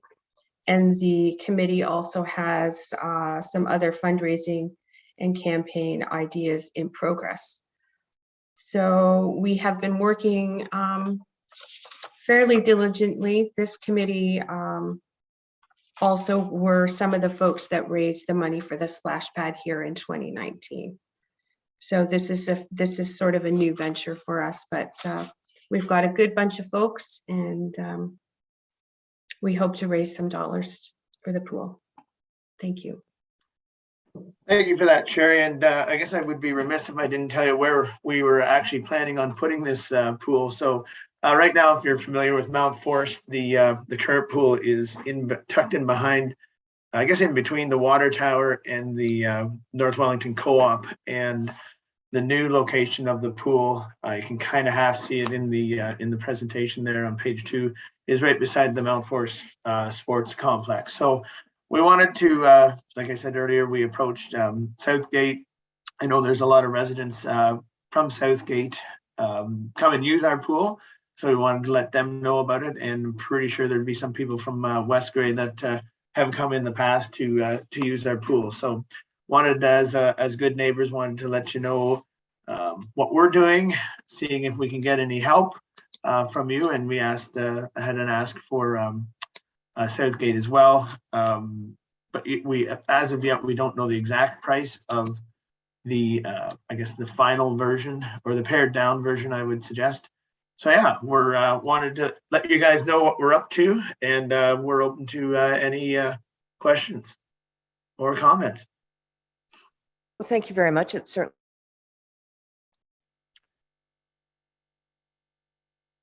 You just cut out on me, Mayor Robinson. With us. Sorry.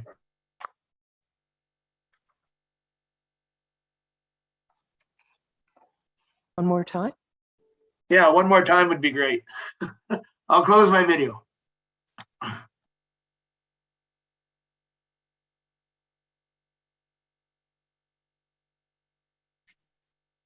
For your community. With that, members of council, any questions or of clarity? Councillor Townsend. Well, thank you through you, Madam Mayor. Again, thank you for the presentation, and I did. And I apologize, Councillor Townsend, you just cut out on me. To say that your public is very passionate about their facilities and the condition and maintaining them, I think is an understatement. And there was quite a lively discussion, if you will. So I do appreciate you bringing it forward, and we'll see what Westbury may choose to do in the future. Thank you. Any other member of council? I'm just looking to my left. Now to my right, Councillor Hutchinson. Yes, thank you for the presentation. Maybe Mr. McCabe could just clarify the location, because it cut the video audio cut out at that time, but I believe the new pool is beside the arena, it looks like, according to this diagram, but maybe you can just clarify that. Great question. Councillor McCabe, please go ahead. Yes, and thank you. And through you, Mayor Robinson. Yes, that's exactly where it's going, Deputy Mayor Hutchison. There's a kind of an open grassy area just straight east of the gravel parking lot that's at the Mount Forest Sports Complex right now. So it will be right on that very corner as you turn into the new sportsplex that I guess isn't so new anymore, but yeah, if you know where the location of that is, it's just off Cork Street, just a little bit south of Highway 89, where the ball fields and soccer fields and our sportsplex is. Great, thank you for that. And that was Councillor Hutchinson that had the inquiry. Anything further, Councillor Hutchinson? Okay, any other member of council? All right, councillors of Wellington North, thank you very much for first sending correspondence to West Grey Council and then coming forward for a delegation today. So we will just watch as you progress. Well, thank you very much for making time for us and allowing us to come before the Council of West Grey. And we appreciate being good neighbors and look forward to working together in the future. That's wonderful. Well said. Thank you. All right. Thanks very much. Have a great meeting and have a great week. Perfect. I'll have to get used to that time delay today. My goodness. 4.4, this is the, we have an in-person delegation now. Delegation Ukrainian Friends in West Grey and area support Ukrainian refugees. I don't have an indication of who's going to speak. I do know that Nina Zwart is the chair, and perhaps, and Reverend, hello, and I do see we also have from our church community, we have Robin Gingrich and perhaps some others here, so welcome. And I hope you've enjoyed the morning so far. But now you are on deck. If you would like to use the podium, that would be most helpful, because those in online, in broadband, will be able to hear the presentation. So please go ahead and know that we have your slide deck contained in the agenda.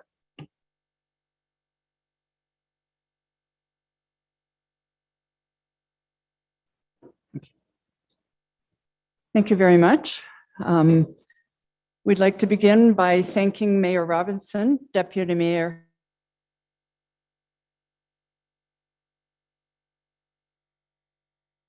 I'm Nina Zwart, commonly known as Nina, but it is Nina. And with me is Reverend Will Besson, and he's the minister at Durham Presbyterian Church. He's a member of our committee and also of our steering committee. So we're thrilled for this opportunity to let you know about our work and to consider opportunities to work together on this important task of supporting displaced and homeless Ukrainians fleeing from their country to come to Ontario and also to West Grey. It was interesting to note that in 2016, close to 4% of the Canadian population reported Ukraine as one of their ethnic origins. So they are enmeshed in our community. Almost 1/3 of the Ukrainian population has recently been forced from their homes, and that's approximately 14 million Ukrainians who are displaced both within and outside of Ukraine. At the end of August, Canada has received 531,717 applications for temporary residence from Ukrainians, and they have approved approximately a half of those. To date, 80,000 Ukrainians have arrived in Canada. So we are anticipating a significant increase in need for housing and supports for Ukrainians this fall and winter. Did you move the next slide? Ukrainians arriving in Canada are unique. They are visitors and not refugees. So there is no formal requirement for any level of support an individual or a community provides to them after they arrive. However, we do feel there is a moral obligation to help them both emotionally and financially settle in and transition to our country. The main groups of Ukrainians who are coming to Canada are women and children, as the men are required to stay and defend their country. While many of those coming are work ready,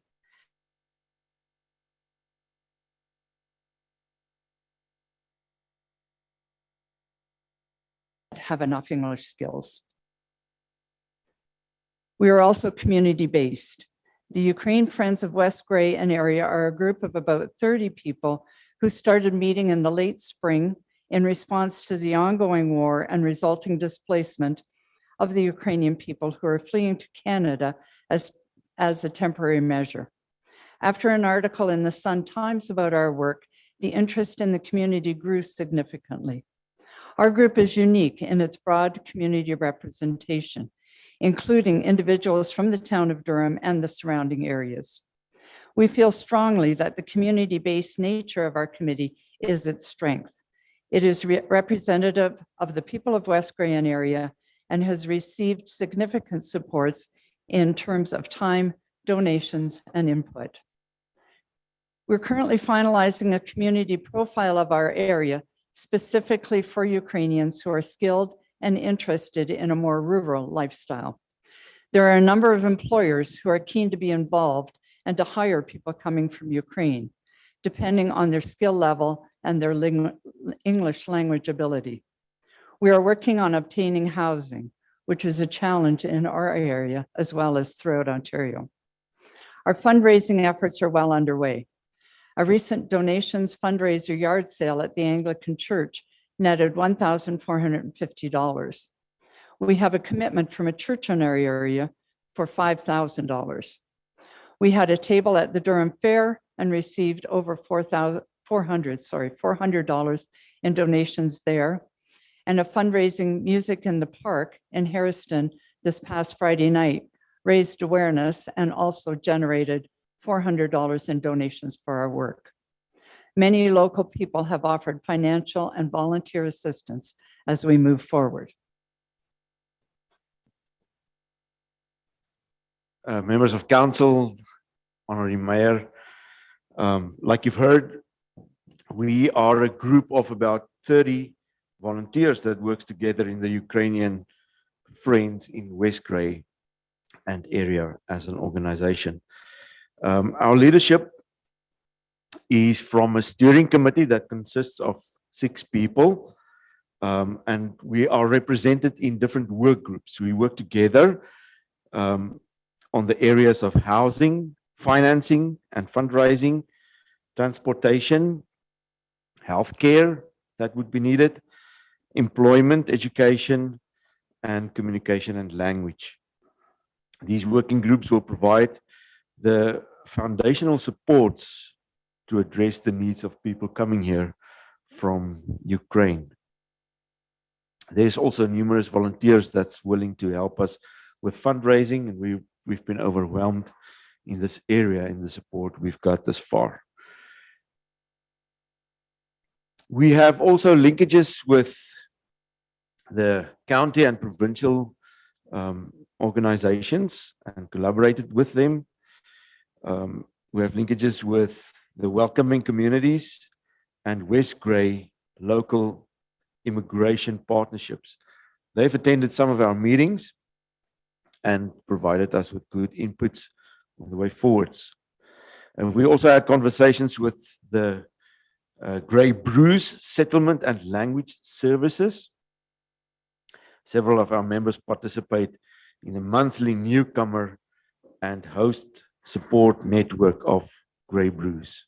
That's a group hosted by the welcoming communities as a forum to exchange knowledge and build capacity on Ukrainian newcomers in our country.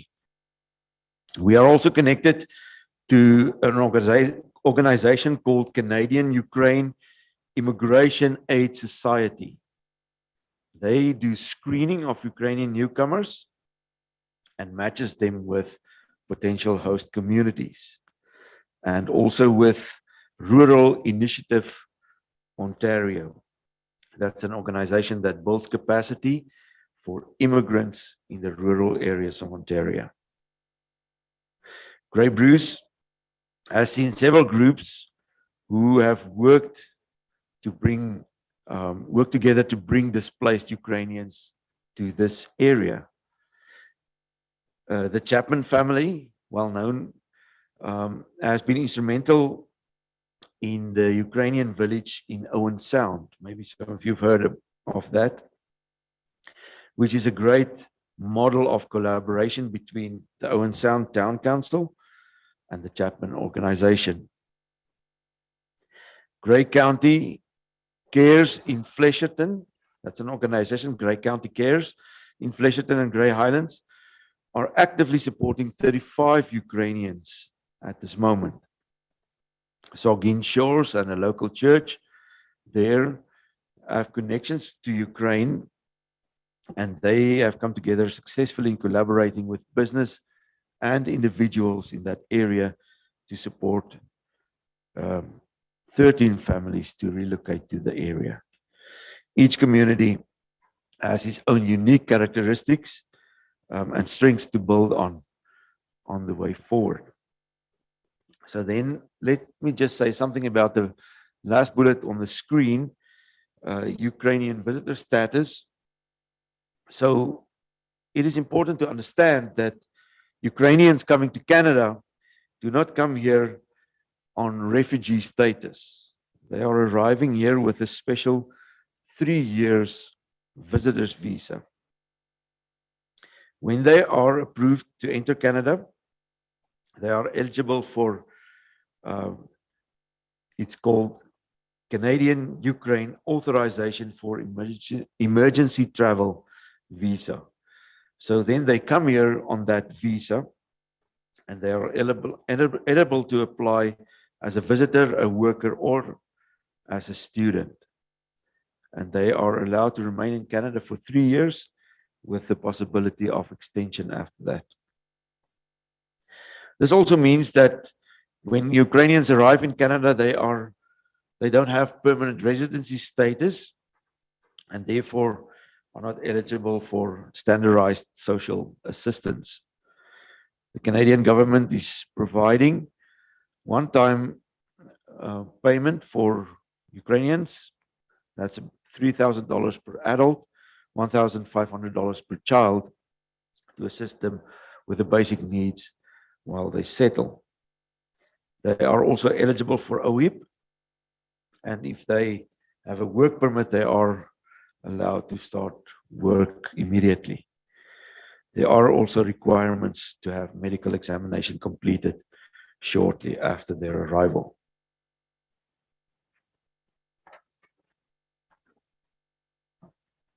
So we're looking forward to working with council in our endeavors. We're asking the West Grey Council for support in our efforts to assist people coming to this area for a number of reasons. The job vacancies and the need for employees in Durham and area is well known. Ukrainians coming to Canada are arriving with skilled labor experience. They are skilled in manufacturing, agriculture, trades, retail, personal care, such as hairdressing, and in food services. A partnership between council and the local community is a great model for success in our community. So our request is that West Grey work with our committee, the Ukrainian Friends of West Grey and area, to receive donations and to issue charitable donation receipts as needed to donors, and to disperse those funds to appropriate expenses for our work in our committee as we support Ukrainians in our area. Some people are currently considering and donating substantial amounts of money. While our group has representation from churches in the area, These churches' charitable status is restricted to the work of that church. And those churches have indicated that their national church body would not allow them to provide receipts for donations to this project. As well, we're a community-based group of people, so we're looking for a more neutral way to offer receipts. There are no local service clubs that we've been able to identify who can issue charitable receipts, as is done by the Grey Highlands Group, the Grey County Cares. They're doing that through the Rotary Club. The Ukrainian Village in Owen Sound I believe they're working to obtain charitable status on their own, using some of their corporate connections with Chapman's. Obtaining our own charitable status is time-consuming and would be costly, diverting funds and time away from the Ukrainians who are in need. While we're asking that you as council, maybe through a letter of understanding or other mechanism, be able to provide receipts, we wish to clarify that we have an experienced volunteer who would do the bookkeeping for our group. Our group would be willing to work with council in any way that is helpful. We believe that a good partnership with West Grey Council will pave the way for a very successful venture for Ukrainian newcomers and to open possibilities for future initiatives. When the community at large sees this type of working collaboration, it becomes a genuine community venture and will go a long way to meet the needs of both our community and for newcomers. While projects in other parts of Ontario are working through churches and service clubs, there are large segments of our community who remain outside of these venues. A council community partnership would be groundbreaking, as well as truly inclusive. Newcomers will have their voices heard and be a real part of our community. The Ukrainian Friends of West Grey and area are not aware currently of any existing partnerships between a municipal council and a community-based group for this type of purpose.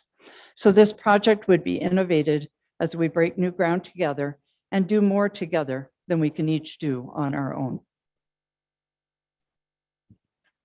And then lastly, dear councils, just let me find my note here.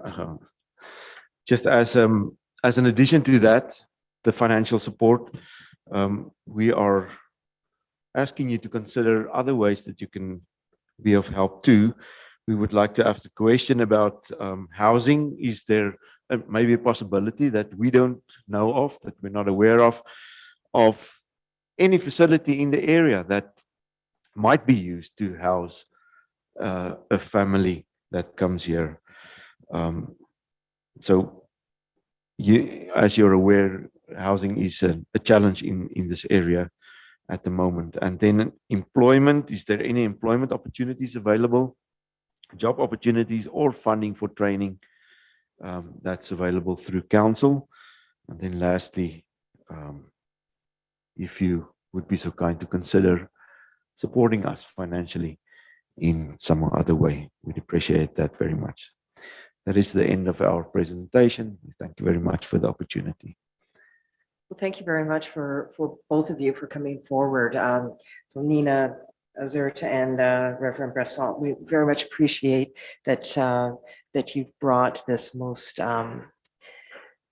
heartwarming initiative to our council chambers, and we do want to thank you for that. I'm just going to ask Madam CAO, with regard to the requests that have been articulated here and also within the slide deck that's in our agenda, is this something that you would be able to work with senior staff in addressing some of the requests and how it may be able to be addressed from our corporate municipal standpoint? And also, although the individuals have identified already, there is the connection with many of the support services, not only from Grey County, but with the Grey Bruce Welcoming Committee. And I'm really pleased that you've made those connections, because there's a lot of resources available through housing, employment, financial opportunities, and also with respect to cultural understanding and a cultural welcoming as well. So I'm just wondering, Madam CAO, is there an opportunity maybe to have further dialogue with the Friends of the Ukrainian Friends in West Grey and area offline, and then maybe perhaps report back in a reporter? Or how do you envision exploring partnerships? Thank you. Thank you, Mayor Robinson, and thank you for coming to council this morning. I was just conferring with our treasurer. We have in the past provided that receipting service on behalf of groups that we've been affiliated with. We would need to just learn a little bit more about how that could translate to what your needs might be before we could commit to doing that specifically today. So if council is comfortable, Carrie and I will just have a conversation with you, and we can bring it back to council for a formal resolution once we figure out how that might work. I think that's a grand solution to this. All right, I'm just going to ask members of council if there's any questions with regard to your presentation. I'm first going to go to my right this time because I've been going to my left all morning. First to Councillor Hamilton, who's on the right-hand screen. So please go ahead. Oh, thank you. Thank you, Mayor Robinson. And thank you for the delegation today. It's a real community effort, and congratulations on hitting the ground running and accomplishing what you have so far. And thank you for sharing with council and our community here at our meeting. I just wanted to share, building on some of our ways we can work together. West Grey has a website where there's a community calendar, and community events can be shared that way. So do include any events or fundraising that you're doing. You can input that onto the calendar, and there's another way of working together. I'm on the library board. Certainly welcome and encourage you to have discussions with our library. As we know, libraries are very important for newcomers to your community. And one last thought would be the YMCA of Owen Sound Grey Bruce do offer employment matching services as well. So just another resource to consider. Thanks again for coming to council, and I look forward to working with you and this teamwork moving forward. Thank you. Thank you, Councillor Hamilton. Councillor Hutchinson, please. Yes, thank you for the presentation. Nina and I have had a couple of discussions via telephone, and I know that they have approached some of the local developers in terms of housing. It's something that's a bit out of our realm in terms of a municipality, but I think it's important that we reach out to the local developers, and they're building houses all the time and they have rental properties. So I think that's a good reach for sure. As far as the financial part of it, it's a little bit challenging because we do have groups come and look for funds, and I think we've pretty well exhausted our contributions this year, but maybe future discussions, but also something we can keep in mind for our next budget, which deliberations will be starting soon, I think. But I think the fundraising thing is a good way to go also. I know it takes a lot of time and a lot of effort, but it is a way of generating some funds, especially when you already have a bit of a base from government funding. That helps. I'm pleased that you've come forward. It's a great opportunity, and I'm pleased that we're getting involved in this because it is devastating what they're going through there. So thank you for coming to us, and hopefully we can work with you in the future. Thanks.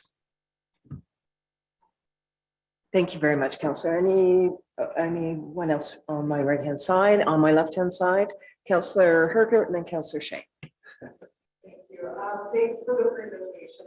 I was able to speak with some of you on the event there.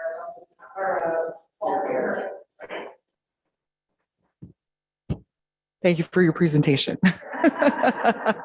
I'm happy to have learned everything that I have so far, and I'm very welcoming for new people to come to West Grey, as well as to integrate with all the fabulous people we have here and enjoy the beautiful land that we have. So yes, thank you for starting to connect with the newcomer and immigrant Grey Bruce Local Immigration Partnership. They have a lot of resources available. We were able to learn about that at the Wardens Forum back in June. And it appears to me that they have social capacity and connection building and so on. Thank you, Laura, for working with senior staff to try and put something together so that we can start that financial piece for you. Anyway, I'm very helpful to whatever we can, support the organization with, and just welcome. Councillor Shea. Thank you, Mayor. Thank you for the presentation. It's a great initiative, and congratulations for all of the hard work that you're doing for supporting these people and the community.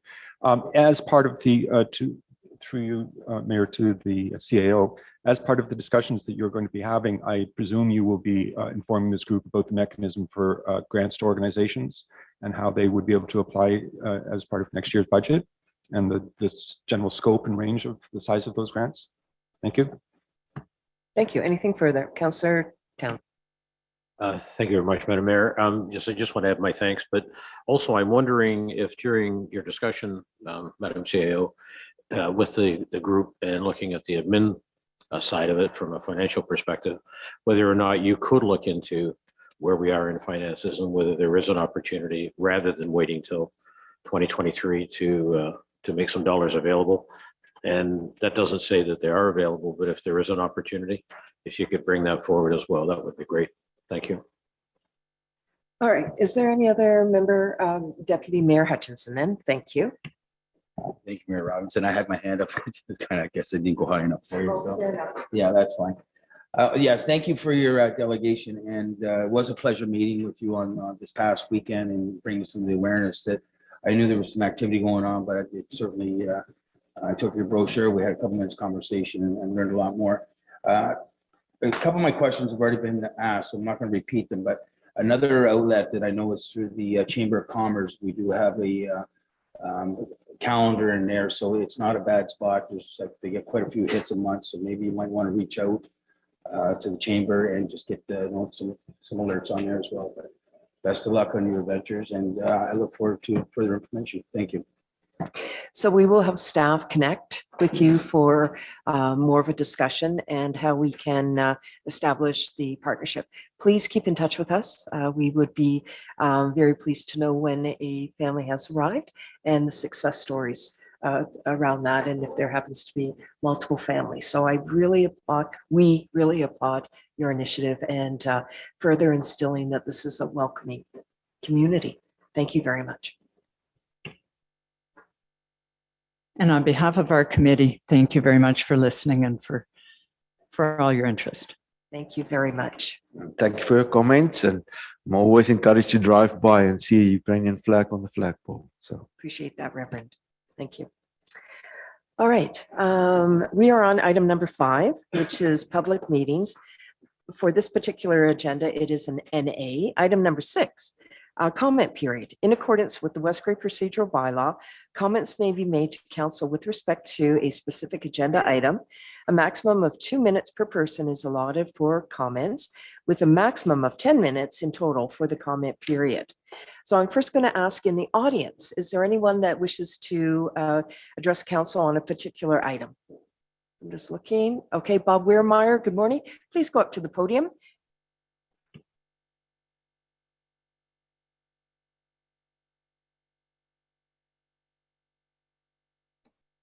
I believe that's on. Yes, I just noticed on the agenda that there was going to be an item to look at the West Grey trailer bylaw. As I think all of you know by now, I've been against this bylaw for many years. I'm really glad to see it has finally come back up again to be looked at, or hopefully rescinded. I would just like to add a couple little comments. You've heard from me time and again, so I don't need to reiterate anything that's already been said. But I do want you to all think about, if you are really looking at keeping it, how you would go around Section 50 of the Municipal Act, which says that it cannot be done. I just wanted to highlight that part. Thank you. Thank you very much for that. Appreciate you coming to the podium, and it's nice seeing you again. Is there anyone else from the audience that would like to participate in item number 6, comment period? I'm not seeing anyone, so now I'll defer to Corporate and Community Initiatives Officer Hewlett. Have you received any correspondence either electronically or perhaps in person submitted? And secondly, to my question, is there anyone online that has indicated they wish to participate? Thank you. And through you, I have received one piece of correspondence via the chat. However, I will look to my colleagues in council chambers if other correspondence has been received. No, okay. Otherwise, may I go into the Yes. section where I outline how to participate? Absolutely. Thank you. Members of the public wishing to participate during this portion of the meeting may do so in one of two ways. If you have joined us via phone on Zoom, you can press *9 to raise your hand, and that will let us know that you would like to speak. Alternatively, if your hand has been raised in error, you can press *9 again to lower your hand. The second option for members of the public who are on Zoom as well, if you are on the electronic version of Zoom, not via phone, you can either send myself a chat message, either stating that you would like to speak or what you would like read into the record on your behalf, or you can raise your hand, which is typically located in the bottom right-hand corner of your screen under the more reactions option by either a blue or yellow hand icon. Through you, Mayor Robinson, I am seeing one member of the public participating via phone who would like to speak, and one member who has joined us virtually, as well as I had received a chat message as I had outlined earlier. So the individual online, if you could identify who that is, and I will welcome them. The individual online, the screen name is just JM. You may unmute yourself and state your name for the record and move into your comment. Good morning, JM. Could you identify who you are and the item you wish to speak to, and please go ahead. Yes, Mayor Robinson and members of West Grey Council. My name is Jim Magwood, and my comment is in regard to item 10.1.7 on your agenda for today's meeting in regards to correspondence from the town of Hanover. It is a well-known fact that the Magwood family owns lands next to Hanover's easterly boundary in West Grey. This family has vigorously and constantly refused the advances of Hanover to annex our land for any sort of development purpose. This same holds true today as it has for the last 45 years. We are strongly opposed to any boundary adjustment that would place our productive farmland under the control of the town of Hanover. During this journey, our family has been supported by numerous councils for the former township of Bentic, and more recently by councils of West Grey, and for that we are truly grateful. I am asking this council that you will continue to give your support to ensure that our productive farmland, which is a fixed, unmovable quantity, continues to produce food for this area and in the province of Ontario. Thanking you for your time. Thank you very much, Jim Magwood, for your comment, and very much appreciated, and it's nice seeing you. Again, Mr. Hewlett, could you identify, was there another person online or through chat? Yes.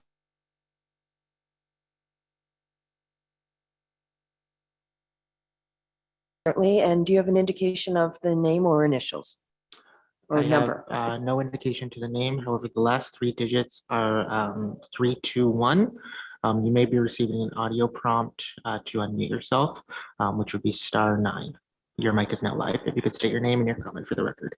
Good morning. The individual that wishes to speak that is on phone with the last 3 digits, 321. Identify your name and your item number you wish to speak with. Please go ahead. It's Marianne Ratcliffe here. Can you hear me? Yes, good morning, Marianne. Go ahead. Okay, good. We've had all kinds of fun.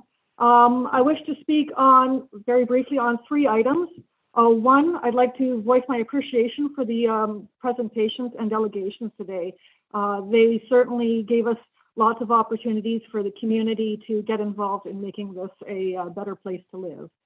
The second item is item 14.2, the notice of motion for rescinding the trailer license bylaw.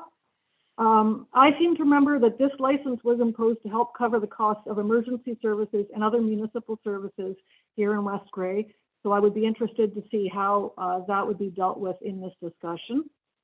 And the third item is to voice my support for the Magwood family. As I said, farmland, it can't come back. We know there isn't any more of it. We've got what we've got. So preventing it from becoming part of an industrial development, non-farming, would be I think in the best interest of the world. Anyways, that's all I have to say. Thank you. Thank you very much, Mayor Radcliffe. Appreciate your comments. Just going back as a double check, Mr. Hewlett, is there anyone else that wishes to participate on item number 6?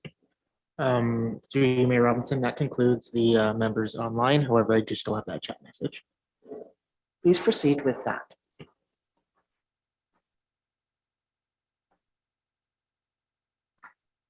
Through you, and please bear with me, the way Zoom formats these chats makes it a little bit difficult to read.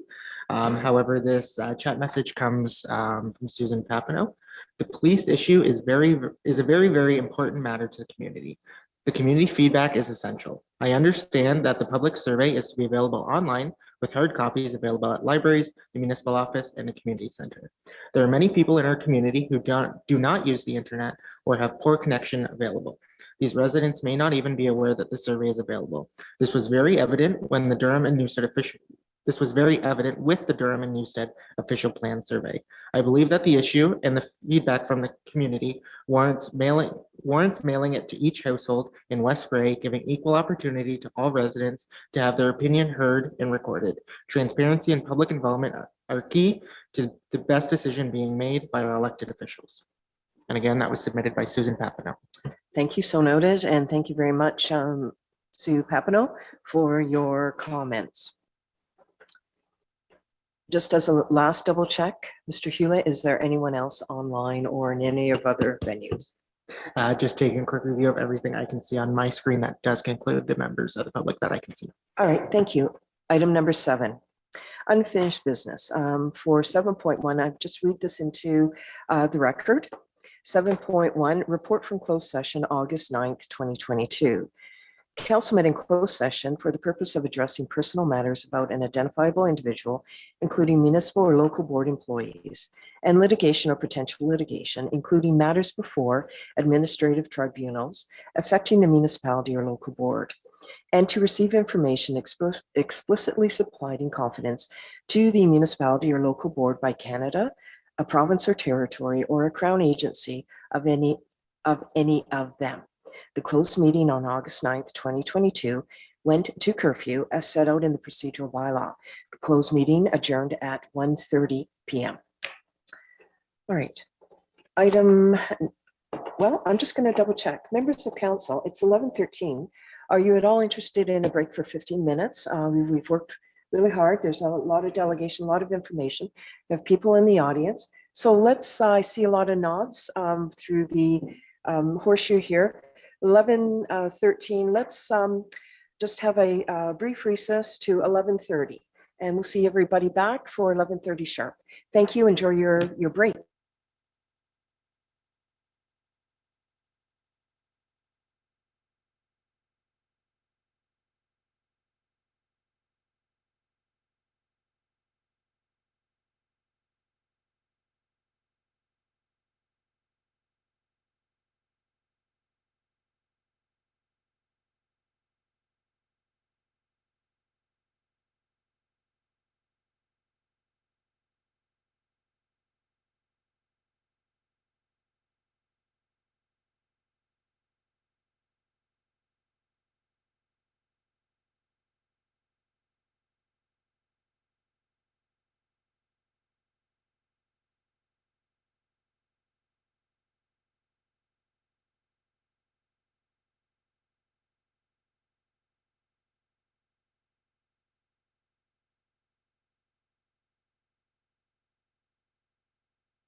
All right, we're ready to go.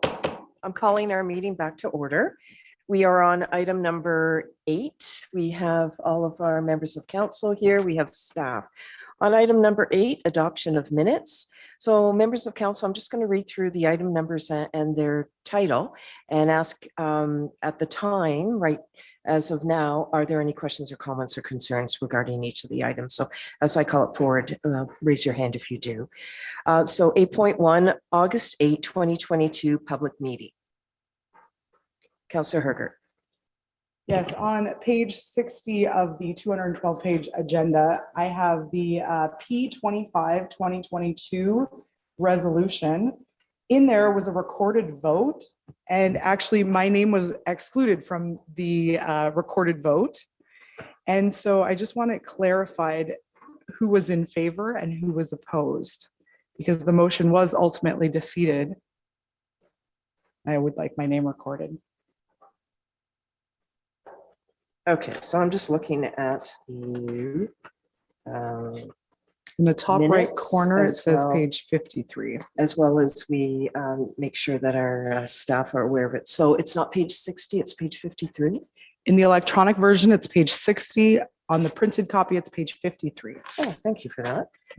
Okay, and you're suggesting your name is not on. Where was your name placed? In favor or opposed? It is not placed in either. The motion was defeated. I actually believe that those, the call to vote to receive the report and consider amending the zoning bylaw, I actually believe that the in favors and the opposed are switched, and that I would have been on the opposed side to receiving the report and considering amending the zoning bylaw. If you recall, this property is up in Forest Creek Estates. Yes. Yep. And so this P2522, just looking for a review of that. Madam CAO, would you be able to comment on that and address it? Dear Mayor Robinson, I don't have those minutes with me. Is Planner Spencer on the Zoom, Cody? Perhaps she can walk us through. I wasn't aware that there was a recorded vote either, so. If Planner Spencer could speak to it, if not, what we could do is not address these minutes, have staff look at them and bring it back at a subsequent time and follow up on the next agenda. But Planner Spencer, you are there. Do you have a comment just by way of follow-up? Thank you. Through you, Madam Mayor. At this point in time, I don't have the information related to that in front of me. I can locate it if you wish to revisit that at the next available meeting. I'm certainly happy to provide detail on that. Yeah, and that's the solution we'll work with. So everyone, on 8.1, August 8, 2022, public meeting minutes, we'll just not address that in the recommendation and motion. And that'll be followed up and placed back on the agenda for consideration. Any other comments with regard to that item? Councillor Hamilton. Thank you, Mayor Robinson. I had also flagged that, so thank you, Councillor Hergert. And the other resolution I flagged was P28, P29. Again, if you go back to the video, there was just one resolution, not two, and they're conflicting. So if staff could please review that. And I too don't recall there being a recorded vote at these meetings. However, I have sent those comments on to our deputy clerk. Thank you very much. Thank you, Madam CAO has just nodded to confirm receipt of the email and follow-up will be made. Again, the minutes will be on the next agenda for consideration. But I want to give each member of council an opportunity if you have any other comments with regard to the public meeting minutes.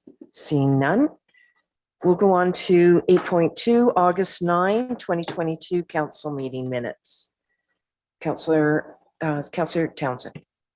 Thank you, Madam Mayor. It's not a problem with it. I just wanted to thank council again for their support of the Community Schools Alliance. You passed a motion at that point with a 3-point requirement. And I'm pleased to say I had a one-on-one meeting with the Minister of Education, and he was already indicated that he would support 2 and 3, which is the non-financial side, which is great. And they're looking at the financial side to see whether they can increase the funds. So I just wanted to say thank you to council. And you should also know that sometimes what you do does make a difference, even when it's not directly for us, it's for the others outside. Thank you. You're welcome. Any other comments or questions or concerns? August 9, 2022 council meeting minutes. 8.3, August 24, 2022 special council meeting minutes. Seeing none. Madam CAO, to the recommendation at hand. Thank you, Mayor Robinson. The recommendation is that the minutes of the August 9th, 2022 regular council meeting and the August 24, 2022 special council meeting are hereby approved as circulated. Is there a mover for this motion? Councillor Herger, is there a seconder? Deputy Mayor, questions on the motion? All those in favor indicate with a raised hand. That motion is carried. Item number 9, committees and board reports. I'll go through the items again. If there's any questions, comments, or concerns, when I read the item number, please raise your hand. 9.1, Durham Business Improvement Area, May 5th, 2022 minutes. 9.2, a Newstead Recreation Committee. Yes? I had my hand up for the previous one. Okay, the please go Durham ahead. DIA. I just wanted to note that the portable washroom is no longer there, right, in the Riverside Park. And I understand it's been damaged. I didn't know if it was going to be replaced. Mr. Hewitt, do you have a response? Thank you. At this time, I cannot state too much further. However, the portable bathroom will not be reinstalled for the duration of the season. Thank you.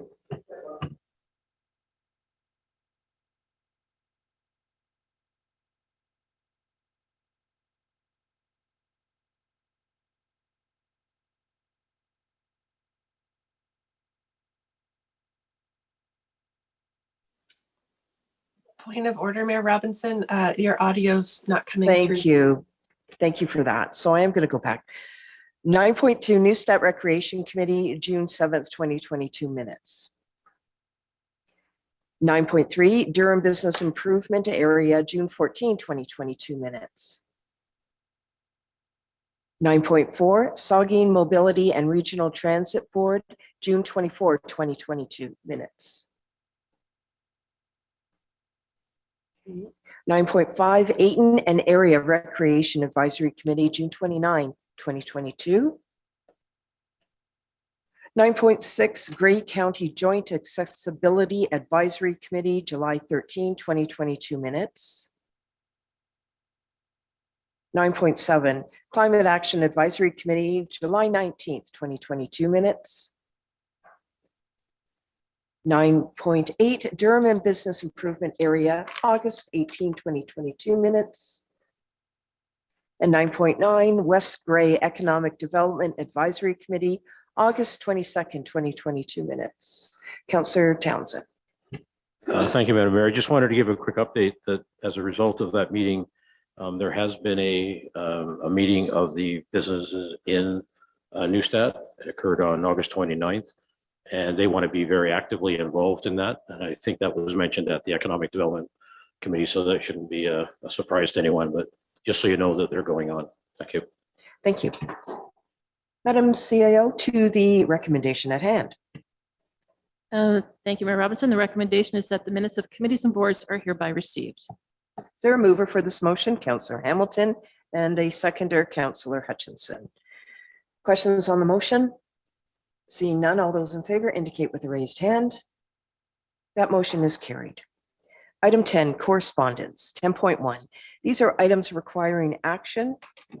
And we have 10.1. Sheila Orlan McLean and Fred Hahn, childcare worker and early childhood educator appreciation day. This is on page 99 of our agenda. And they are looking for definitely a proclamation request, also acknowledgement of municipalities are going to celebrate childcare worker and ECEs across Ontario on October 18th, 2022. And just to connect with them in terms of what, if anything, this council is doing. How does council wish to address this correspondence? Councillor Hutchinson. I'd be in favor of making a proclamation for that day. I'm just not sure if the library would be getting involved in any of this, or in terms of promoting that day, but I think it would be polite for our council to proclaim that day, October 18th. Okay, if we put this as a notice of motion on the next agenda, and that would give staff and the library an opportunity to connect if there's anything. Madam CIO, you see this as a notice of motion that we can address at the next meeting? Through you, Mayor Robinson, it's truly council's wish. It is here for council to make a determination today. The correspondence did include a template of a proclamation. So the language is ready for us. There was a couple other requests in regards to displaying posters and helping to promote the day. So it's entirely up to council if you'd like to just deal with this today, and you can provide direction to staff. Page 103 is the sample proclamation as well. Councillor Hutchinson, you have the mic. Is there anything further you wish to say? No, other than we can, if you wish, we could just follow the proclamation that's in their agenda and Okay. vote on that if you like. Okay.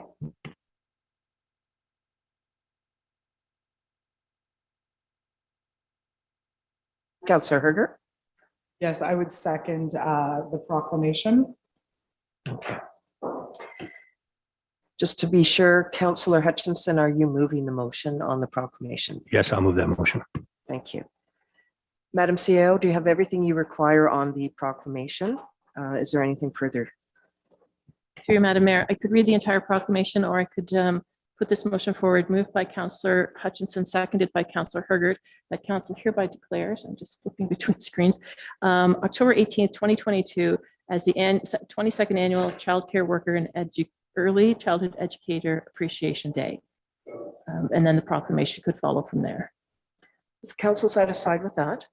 Okay, any questions on the motion at hand? See none, all those in favor indicate with a raised hand. That motion is carried. 10.1.2 Bentic Plowmen's Association, Bentic Plowing Match Support. This is on page 105 of the agenda.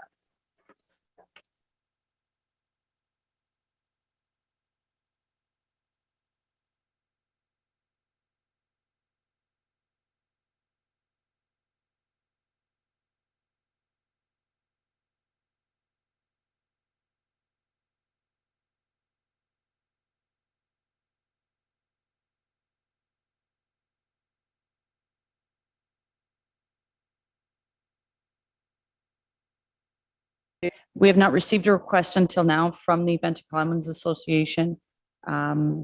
We had received a previous one from the Normanby Plowmen's. The current grants to organizations is overspent by just over $3,000 for this year. How does council wish to deal with this? Councillor Hergert, you still have the mic. So where would we did support the Normanby Plowmen's Association for $200. And where would we be able to find funds for $200 for the Bentic Plowmen's Association? Through you, Madam Mayor, when the decision was made for the Normanby Plowmen's, council decided to go further over budget on the grants to organizations item.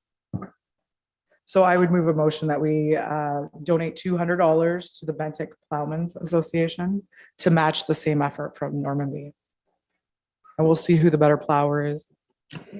Is there a seconder for this motion? Councillor Shea, any questions on the motion? Seeing none, all those in favor indicate with a raised hand. That motion is carried. Item 10.1.3, the Terry Fox Foundation, West Grey Durham Terry Fox Run. Again, council, how do you wish to proceed with this correspondence? Okay. Councillor Hutchinson.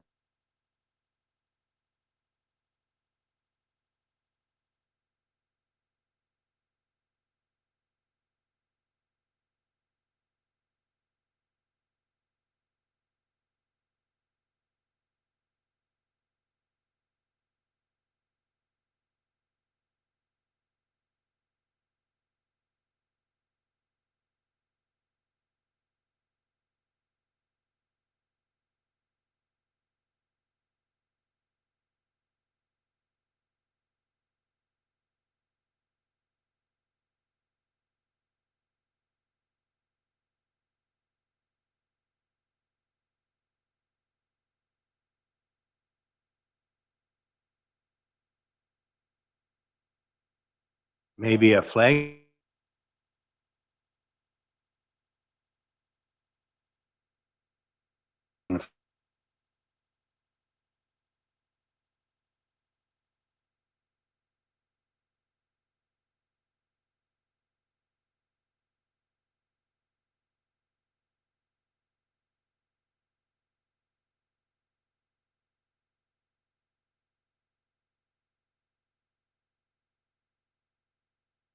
Some response.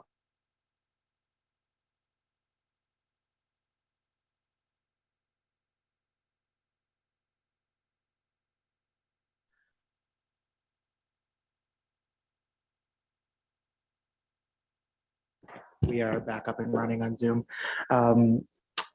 If my memory is correct, Mr. Edwards has provided us with a flag in the past that we have flown here at the municipal office. And that's my understanding as well. Councillor Hutchinson. So I would be in favor of us raising the flag again this year. And hopefully people will come out and support the Terry Fox Run on September 18th at 11 a.m. Thank you. Thank you. And before I go to a seconder, I just want to fill in the blanks in terms of the time frame for raising the flag, because there are other requests. So Madam CAO, can you just fill us in on that? And then I'll look for a seconder to the motion. Thank you, Mayor Robinson. So Councillor Hutchinson, if it's appropriate, the recommendation could be that council hereby raises the Terry Fox flag for the week of September 12th to 19th, 2022. Councillor? That's fine. I'm just wondering, so are we doing the flag raising on the 12th? Is that, okay, I might not be available, but I'm sure Rob would be available if he can be. So that would be fine. Thanks. We'll make those connections. All right. Is there a seconder for this motion? Councillor Townsend. Questions on the motion? All those in favor indicate with the raised hand. That motion is carried. Item 10.1.4, West Grey Police Services Board, letter accepting council's invitation. That is on page 107 of your agenda. We are suggesting, Madam CAO, would you, if council is agreeable, perhaps a doodle poll for availability of both the board and the council, and then let us know when that can take place in terms of availability. All right.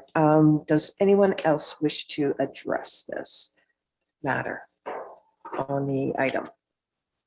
This is item 10.1.4, West Grey Police Services Board, letter accepting council's invitation. How does council wish to proceed? Councillor Townsend. Madam Mayor, have we not actually just resolved that by asking staff to do that? And do you need a motion to do that? You do? Then I would Yes. move such a motion. Thank you. Madam CAO. Thank you, Mayor Robinson. So through you, the recommendation, Councillor Townsend, could be that council hereby directs staff to issue a poll to, or boy, this was easier in my head, that council hereby directs staff to issue a poll to survey availability for the West Grey Police Services Board and West Grey Council. Okay. Is there a seconder for this motion? Deputy Mayor, questions? Councillor Herger.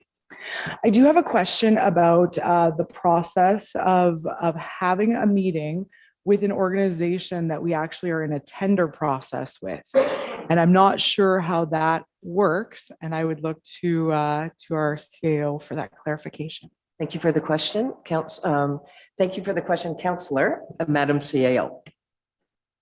Through you, Mayor Robinson, we are not actually in a tender situation with West Grey Police because they are the incumbent service provider. So that would just, that contract continues on until council makes a change.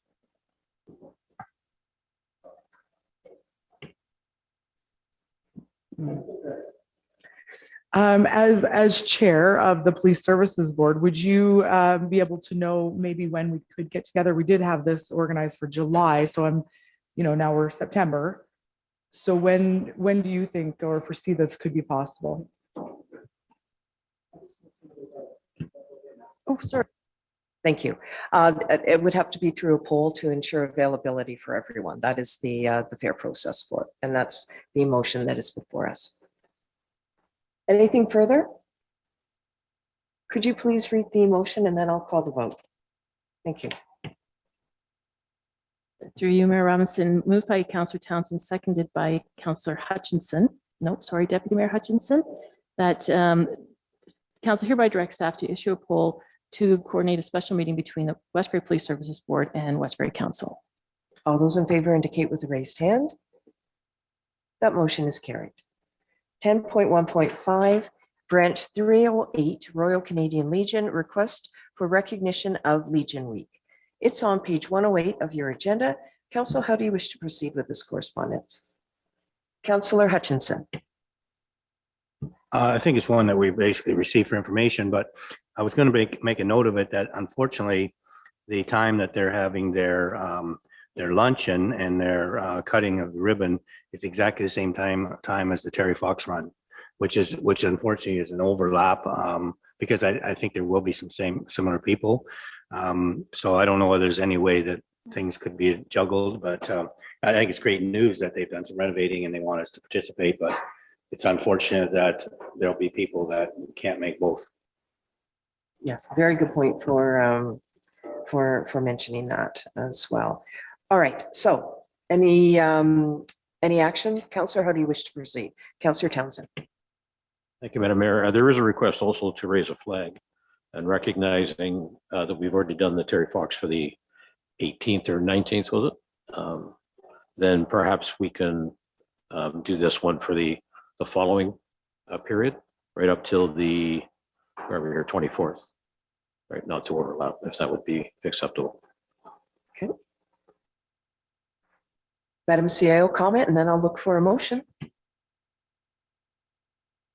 Thank you, Mayor Robinson. And yes, Councillor Townsend, we had done some dates as the staff as we were preparing the agenda, and there would be availability to raise the Legion's flag from September 19th to the 26th. That would be acceptable. Yeah, I would move exactly what the CEO just read. Thank you.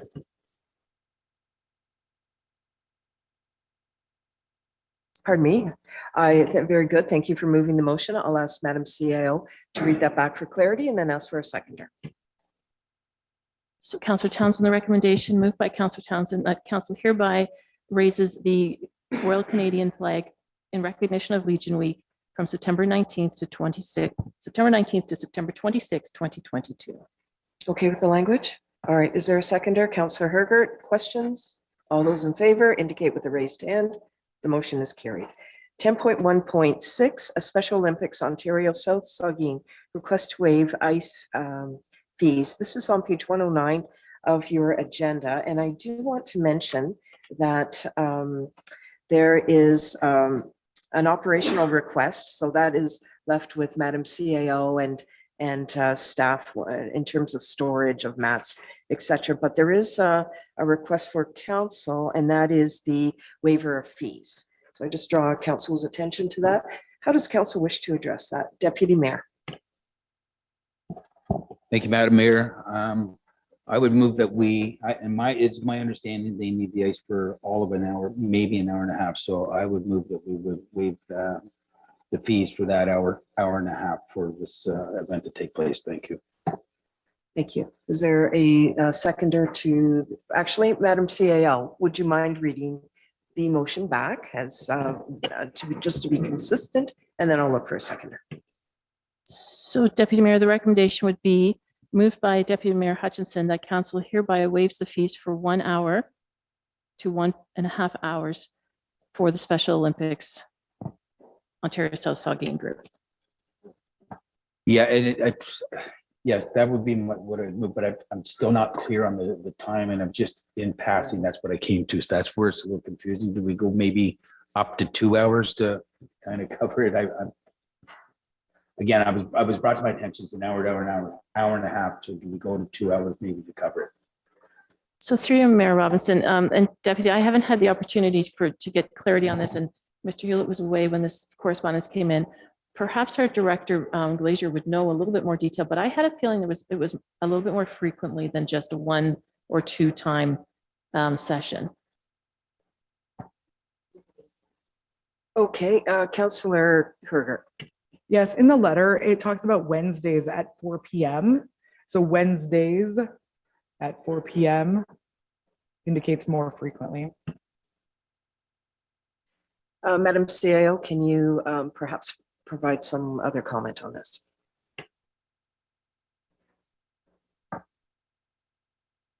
Yes, through you, Mayor Robinson and Councillor Hergert.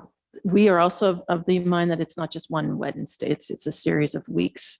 And I just know that the facility superintendent had indicated that that time slot was available on an ongoing basis. So Deputy Mayor, you have just placed a motion. Just how do you wish to deal with that?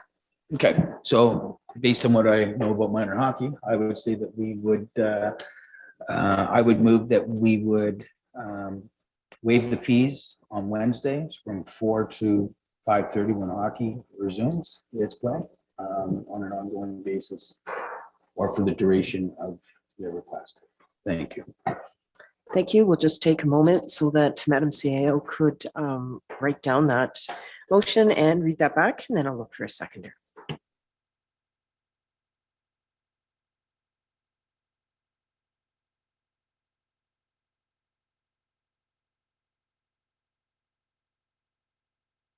Okay, through you, Mayor Robinson. Deputy Mayor, here's where I've landed. Moved by Deputy Mayor Hutchinson that council hereby waives the fees on Wednesdays from 4 to 5:30 p.m. for the duration of the practice needs for the Special Olympics South Ontario Saugeen Group. All right with that. Thank you, Deputy. Is there a seconder? Councillor Hutchinson. Questions on the motion, Councillor Hutchinson. Yeah, I second it just to get it on the floor, but I have some concerns with this. First of all, we've had other groups come to us about free rentals. And we sort of had a policy that we don't give free rentals to organizations. So I think we're setting the precedent here by doing this because we'll have other people come out of the woodwork, I think, and say, well, we want free ice time, we want free hall, we want this and that. And we've turned people down in the past. So that's one of my concerns. I'd like to support it, whether we look at a donation or doing something. But the other thing in this letter are a couple of things that concern me. One is there's only one West Gray resident. So we're giving up an hour and a half of free ice time for one West Gray resident. I think that's a lot. The other thing that concerns me is the letter says this is non-prime time. 4 o'clock is prime time. That's when prime time ice starts. So we're looking at $150 an hour for prime time. It's actually more than that, I think now. So it raises some concerns on my behalf. I like the organization. I know what they're all about. I support them, but I think by doing this, we're setting a precedent for other groups to come forward. So I'm wondering how else we could support this group without giving up free prime time ice time. Thank you. Are you asking staff for that comment? So Madam CIO, do you have a response back? Through you, Mayor Robinson, and then I'll defer to Mr. Hewlett. We do have non-commercial rates that this group may qualify for as well. Mr. Hewlett? Just racking my brain here, my apologies. We do have a community-based rate that primarily applies to our minor hockey groups that we may be able to extend to them if that is of the will of council. However, we do not have a designated community rate at this time. Okay, so there's a response there. Is there any other comment with regard to the motion at hand? Councillor Townsend. Thank you. I'd like confirmation from staff through you, Madam Mayor. I'd like confirmation from staff that we have turned down. We don't generally give rentals, and we haven't given free rentals. Can you confirm that in fact is the case? We'll go to Madam CAO, but that may include some other staff for a response. Through you, Mayor Robinson, off the top of our head, we are familiar with other requests that were not successful. I don't have specifics. Mr. Hewlett, anything further that you can add? My comments echo Madam CAO. We have in the past not supported requests for free rentals. However, that doesn't mean we have never supported a request. Okay. I did suspect that was the case, but I was just wanting confirmation. Thank you. Thank you. All right. Any, yes, Councillor Hamilton. Thank you, Mayor Robinson. Excuse me. I too have concerns just not knowing the details of what we're engaging in terms of how it affects other ice time and what the total cost would be and the impact. And so I would have more comfort in something like a grant to organization that they would then use towards ice time, for example, and that, as staff suggested, perhaps there's a lower rate that they might qualify for, or council might consider them to qualify for. I'd have more comfort in that versus free ice time altogether. And also specific to this motion, I think it should have the dates. Perhaps it's, year 2022, 2023, but that should be captured as well, unless we're saying free ice time forever. So I would have more comfort in asking staff to come back with some more details about this request and some opportunities and recommendations. Thank you. Okay, members of council.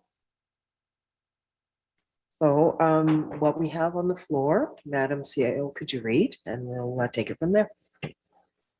Certainly, the recommendation moved by Deputy Mayor Hutchinson, seconded by Councillor Hutchinson, that council hereby waives the fees for Wednesday ice time from 4 to 5:30 for the duration of the practice needs for Special Olympics Saugeen, the Special Olympics Saugeen group.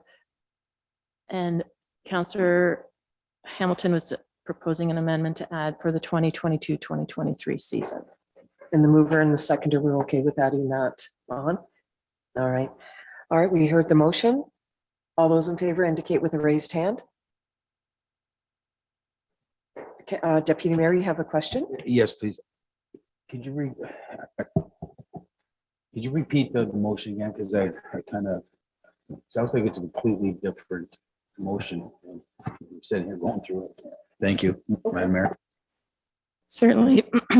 Moved by Deputy Mayor Hutchinson, seconded by Councillor Hutchinson, that council hereby waives the fees on Wednesday from 4 to 5:30 p.m. for the duration of the practice needs for the for the Special Olympics Ontario South Saugeen group for 2022-2023. So you agreed just in terms of the duration added on to that. Okay. Are there any other questions with regard to the motion at hand? All those in favor then indicate with a raised hand. That motion has lost. How does council wish to proceed with this, if anything? Deputy Mayor? Now that we got some full circle, thank you, Madam Mayor. I would move that we would have requested staff reach out to the organizers for further details, including dates and what the actual times and needs would be.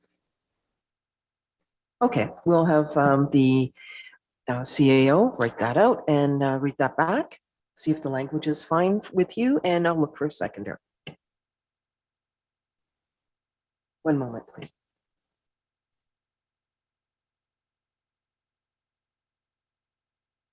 Okay, thank you, Mayor Robinson. Deputy Mayor, we'll start here. So the recommendation moved by Deputy Mayor Hutchinson is that council hereby requests staff to report back on required dates, times, and needs of the Special Olympics Ontario South Saugeen group.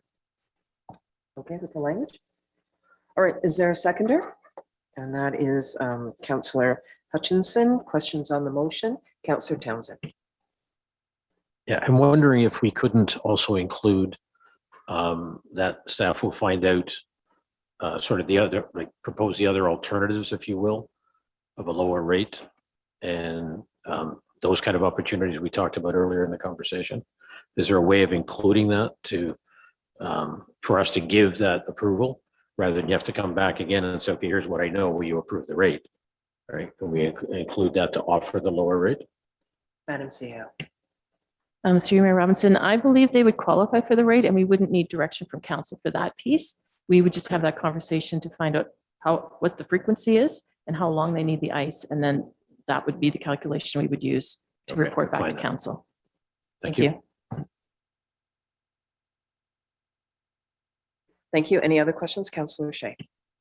I'm just going back to the idea that we have in the past not supported requests like this. And so I don't think we should be setting the precedent, even though it's probably a noble cause. But we do provide things like ice rentals at great cost to the municipality. The taxpayers pay for that facility to be there, and so these are already subsidized activities. So I'm not going to support it, and I also don't think we should be taking up staff time, investigating a not very thoroughly annotated request. So I'm not going to support this. Councillor Hergert. I concur with Councillor Shea. I believe that we do subsidize these arenas as taxpayers. So I would like council members to consider personally supporting this with their own cash instead of making this a municipal discussion. Any other comments? You've heard the motion. All those in favor indicate with the raised hand. 1, 2, 5. Those opposed, 2. Motion is carried. All right, now we're on to 10.1.7, Town of Hanover, opportunity for county-led facilitated boundary adjustment discussions. I know Madam CAO has a comment, so we'll go there first. Please go ahead. Thank you, Mayor Robinson.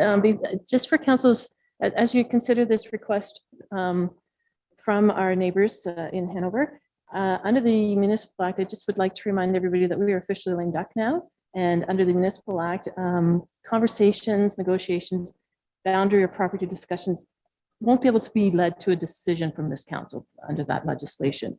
And given that, any meetings, the new council would need to also be brought into those conversations. So I'm not sure that this is going to be a productive meeting, or if it's a little bit redundant, because we'll have to have the meeting again post October 24th. Another thing that you could consider is, part of the new council's first task will be to set the meeting calendar. And this is a very important matter. Dates could be set aside specifically in calendars to have these meetings, and that would keep it moving along. I think one of the biggest things that I'd like to point out, though, is that Grey County has already hosted meetings with all of the local tier municipalities to talk about growth strategy. And West Grey has participated in those meetings, as has the town of Hanover. The final thing that I'd like to note is I'm not quite clear where this letter is coming from, because we have all been at those tables and we have been meeting. We've been meeting through COVID, in fact, so that this is going back quite a number of years. Mayor Robinson, if I could, with your indulgence, I'd also like to go to Planner Spencer, because she'd like to speak to a report that's coming on County Council on Thursday's agenda, which also ties into this request from Hanover. Thank you. Yes, and I drew the CAO and Planner's attention to the report that is on the Grey County Committee of the Whole agenda for this Thursday. Welcome, Planner Spencer. Please go ahead. Thank you. Through you, Madam Mayor. Just to speak regarding the county official plan update that they're doing in part. So it's an official plan amendment. And part of that is investigating growth management as part of those updates. Most of them are housekeeping updates. However, as part of that, they have indicated in their correspondence, as through Madam Mayor has stated, that will be considered by County Council this week. In that correspondence, they have identified that they will be considering 2 potential boundary adjustments based on the information provided by the strategy that the town of Hanover has presented to the county. It would be my professional recommendation that at this point in time, it's not in the interest of the municipality to entertain separate discussions outside of a decision by the county related to that official plan amendment. If those 2 boundary adjustments are going to be considered by council, that should be a meeting that is discussed in a presentation that's made to this council directly, versus veering off and having discussions with the town of Hanover, even though those discussions have been ongoing. It maybe isn't to the rapid speed that they would like, but it seems to be defeating the purpose that without some direction from the county regarding their official plan amendment considerations, that this municipality should be waiting to kind of understand where the county's position lies at this point in time as the upper tier municipality. I'm happy to clarify further as required. Well, thank you for that. Madam CEO, what would your recommendation be before I open it up to council? What are you suggesting from a staff perspective? Well, through you, Mayor Robinson, it's at the will of council, of course. If you would like us to coordinate another meeting and invite the county to facilitate that. I'm just not sure that the timing makes a lot of sense, given the situation of lame duck and the fact, as Planner Spencer outlined, we don't have clarity on what the county's, what their position is. And to be quite honest, we've never positioned this as boundary adjustments. It's always been a growth strategy exercise. So we continue to look at any option, not just one. It's up to council if you'd like to defer this, leave it for the new term of council, and we can politely advise Hanover of that, or we can proceed as you see fit. Thank you for all your sage advice and comments. How does council wish to deal with this? Deputy Mayor?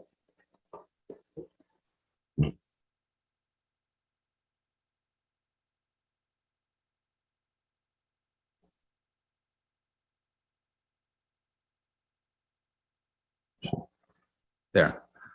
That was flashing.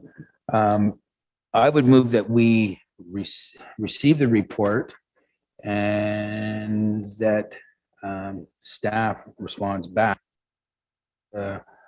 This issue will be dealt with the next. Thank you. Thank you. So we'll wait as Madam CIO is writing out to your motion and then read it back and confirm whether that's the language you want and look for a seconder.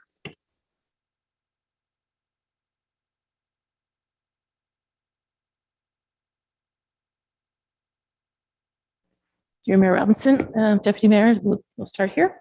The recommendation is that council hereby receives correspondence from the town of Hanover and direct staff to advise the town of Hanover that this matter will be deferred to the next term of council. I have an indication from the deputy that that's fine. Is there a seconder for this motion? Councillor Hutchinson. Questions on the motion? Councillor Herger, then Councillor Townsend. I guess my question would be, county councillors, can we advocate to you, and you'll advocate at the county, that we are not looking for any adjustments to boundary? And I appreciate any lobbying in advance to your county council constituent or your colleagues, that we have some examples in West Grey where we're able to work with our partners, other neighboring municipalities, and it works, and we're able to get those shared service agreements, and we're able to find a path forward. But this is like a super high pressure situation. You've got 3 days to respond, and it's coming to the county. So that would be my advocate piece to go to the county with, and I appreciate you guiding this through the county. Well, thank you for that. And as usual, if there's any item of interest to West Grey that comes on either Grey County Council agenda or Grey County Committee, the whole agenda, I highlight it to staff. And if there's any comments, questions, or concerns that I need to take to the the county table, I will do that. Now, that leads the question of just addressing this comment, but also if there is a additional motion with regard to that, that would be wonderful to have that in our hands, quite frankly, just to address it. But we do have a motion at hand to deal with it. Maybe that is a subsequent one that I could have and the deputy can have, that could be articulated when the item comes forward. Certainly we would do that anyway, whether we have this meeting or not, knowing how this issue is being addressed. But having that extra motion, I think, or resolution, I think would be most helpful for council's consideration at this time. All right, thank you for that. I'm now going to go on to Councillor Townsend. Thank you, Madam Mayor. I'd be stronger than Councillor Herger said. We have offered to sit down and talk about service agreements. So we have put options on the table, not the one they want. This is not a negotiation if we go to the county. You're seeing that if what I gather has been discussed here, what's on Thursday, is exactly the point. They're considering boundary. Why are they considering boundary when you've got two people trying to negotiate and only one is negotiating? Sorry, they need to come to the table and negotiate honestly and openly, which is what they said they were going to do when we met in our group. So I think we need to hold them to that. So negotiate, not mandate. And if you go to county, you're mandating, and I think that needs to stop. Thank you. Yeah, certainly at this lower tier and certainly West Gray, we've always articulated that we are most interested in any infrastructure sharing and just other agreements of the like. And I think that's something that has been very successful in other municipalities sharing infrastructure resources. And as we're moving along with our growth strategy, seems to be the best possible solution at this time is to share infrastructure and not deal just single-handedly with one type of discussion. Okay, is there anyone else that wishes to address this? All right, Madam CAO, we've had a little bit of a discussion here, really important discussion. I wonder if you wouldn't mind reading back the motion. Certainly, through Mayor Robinson. The motion is moved by Deputy Mayor Hutchinson, seconded by Councillor Hutchinson, that council hereby receives correspondence from the town of Hanover and directs staff to advise the town of Hanover that this matter will be deferred to the next term of council. All right, now we've had a lot of discussion. I'm just looking. All those in favor then indicate with a raised hand. Okay, I'm going to say carried unanimously. Okay, thank you very much. Anything further? Councillor Hergert. So I would like some wordsmithing and really with mayor and deputy mayor's support and consideration, some sort of resolution that they can take to the county to show our satisfaction with shared service agreements, but no discussion around boundary annexation, expropriation. Thank you for the wordsmithing. No, that's pretty good in terms of what you put forward. And we'll just give Madam CEO a moment and then I'll look to see if you like the language and then a seconder.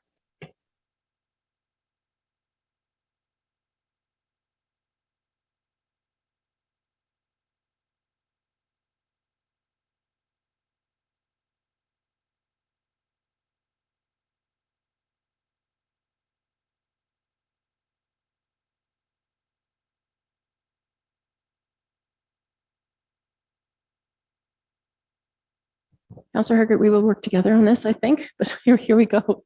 Moved by Councillor Hergert that Mayor Robinson and Deputy Mayor Hutchinson continue to advocate at Grey County for shared services agreements or other options to facilitate growth management in Grey County. I just have two little points I'd like to add in there.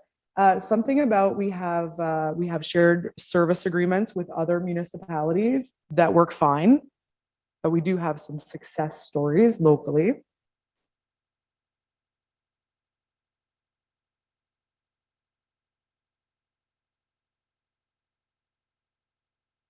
Just to pause right now because staff are consulting. One moment.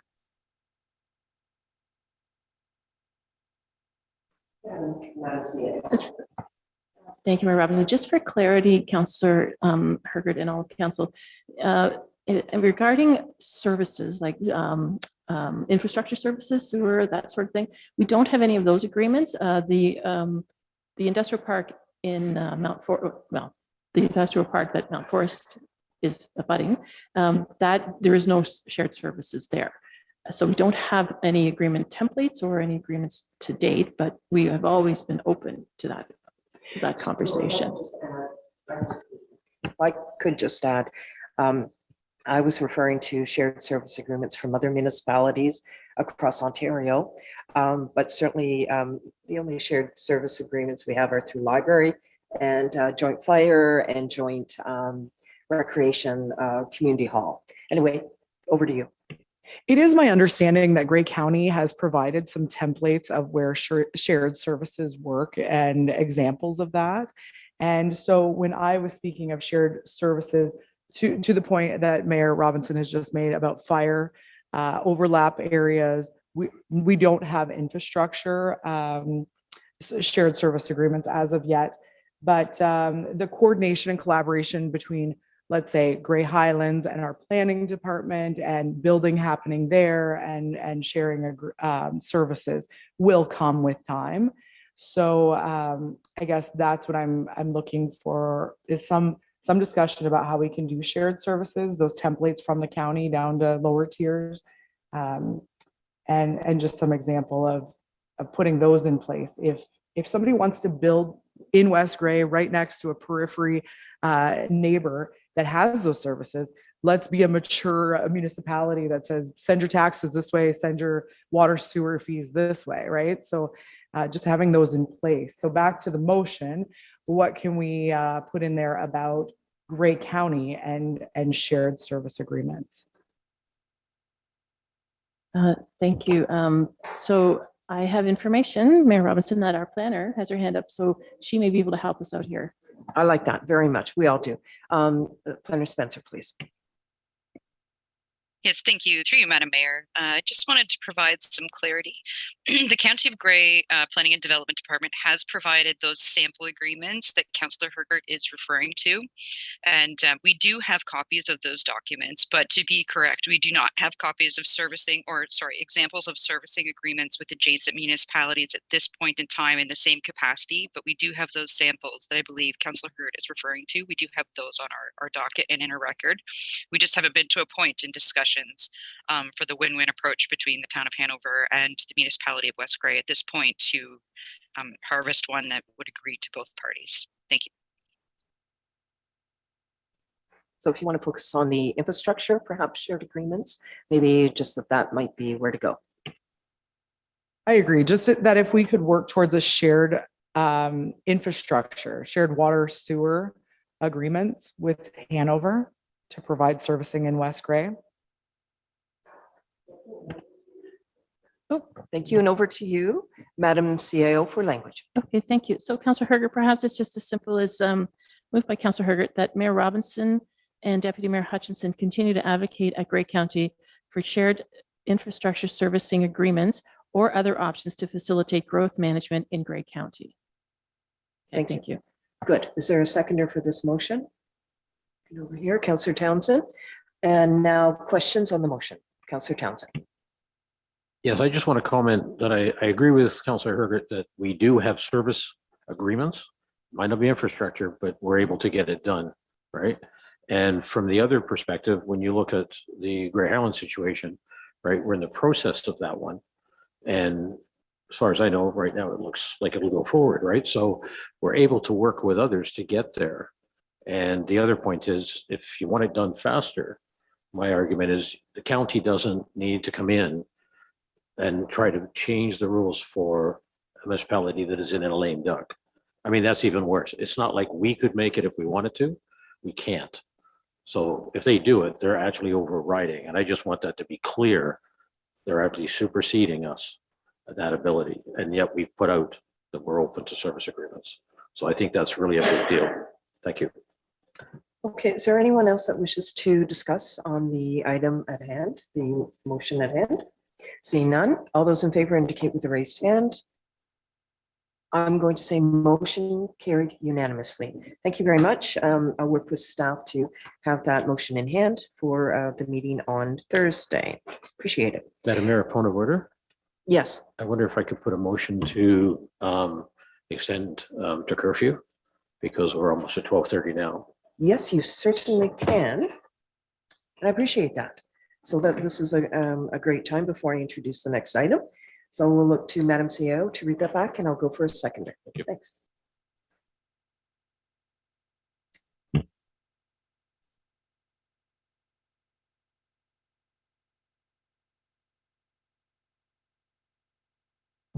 Thank you, Mayor Robinson. Councillor Townsend, moved by Councillor Townsend that council hereby extends beyond curfew to 1:30 p.m. Okay, so that's standard, but are you okay with the language? That's fine, thank you. Councillor Hergert indicated a seconder. All those in favor indicate with a raised hand. Motion carried, and thank you very much for that. All right. 10.1.8, Paul Nixon, request for municipal significance designation. 119, page 119 of your agenda. How does council wish to deal with this? Councillor Hergert. I would actually like to hear from staff regarding the necessity of a special occasion permit. I'm not sure if there's been some changes in the Alcohol Gaming Commission and how that works. I would hope that we could get to a point where staff typically handles these just as a matter of operation. I'm not sure if we've given all that delegated authority or not, but I think that is something that I'd be looking forward to. I think when it comes to this matter and it's an event that takes place in West Grey, that's for everybody. I think that's a moment when we can say it's municipally significant, but I am looking for information on the special occasion permit, please. So this is a request for municipal significant designation for a co-ed slow pitch tournament of the senior women's hockey that will benefit the senior women's hockey team. Corporate and community initiatives, Hewlett, could you please provide comment?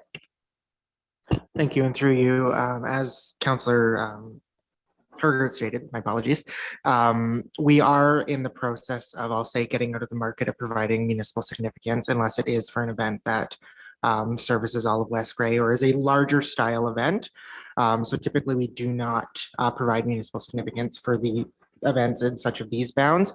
However, in speaking with event organizers and just the way this event is set out, they would require municipal significance for this event, but this one is a bit of an anomaly within itself. Okay, so there's question answered. Councillor Herger again. So having heard from staff saying that they need the designation for municipally significant, I would make a motion that we have a designation of municipally significant on this September 23rd and 24th, 2022 Durham Co-ed Slow Pitch League. Madam CEO, if you could just read that back and I'll be looking for a seconder.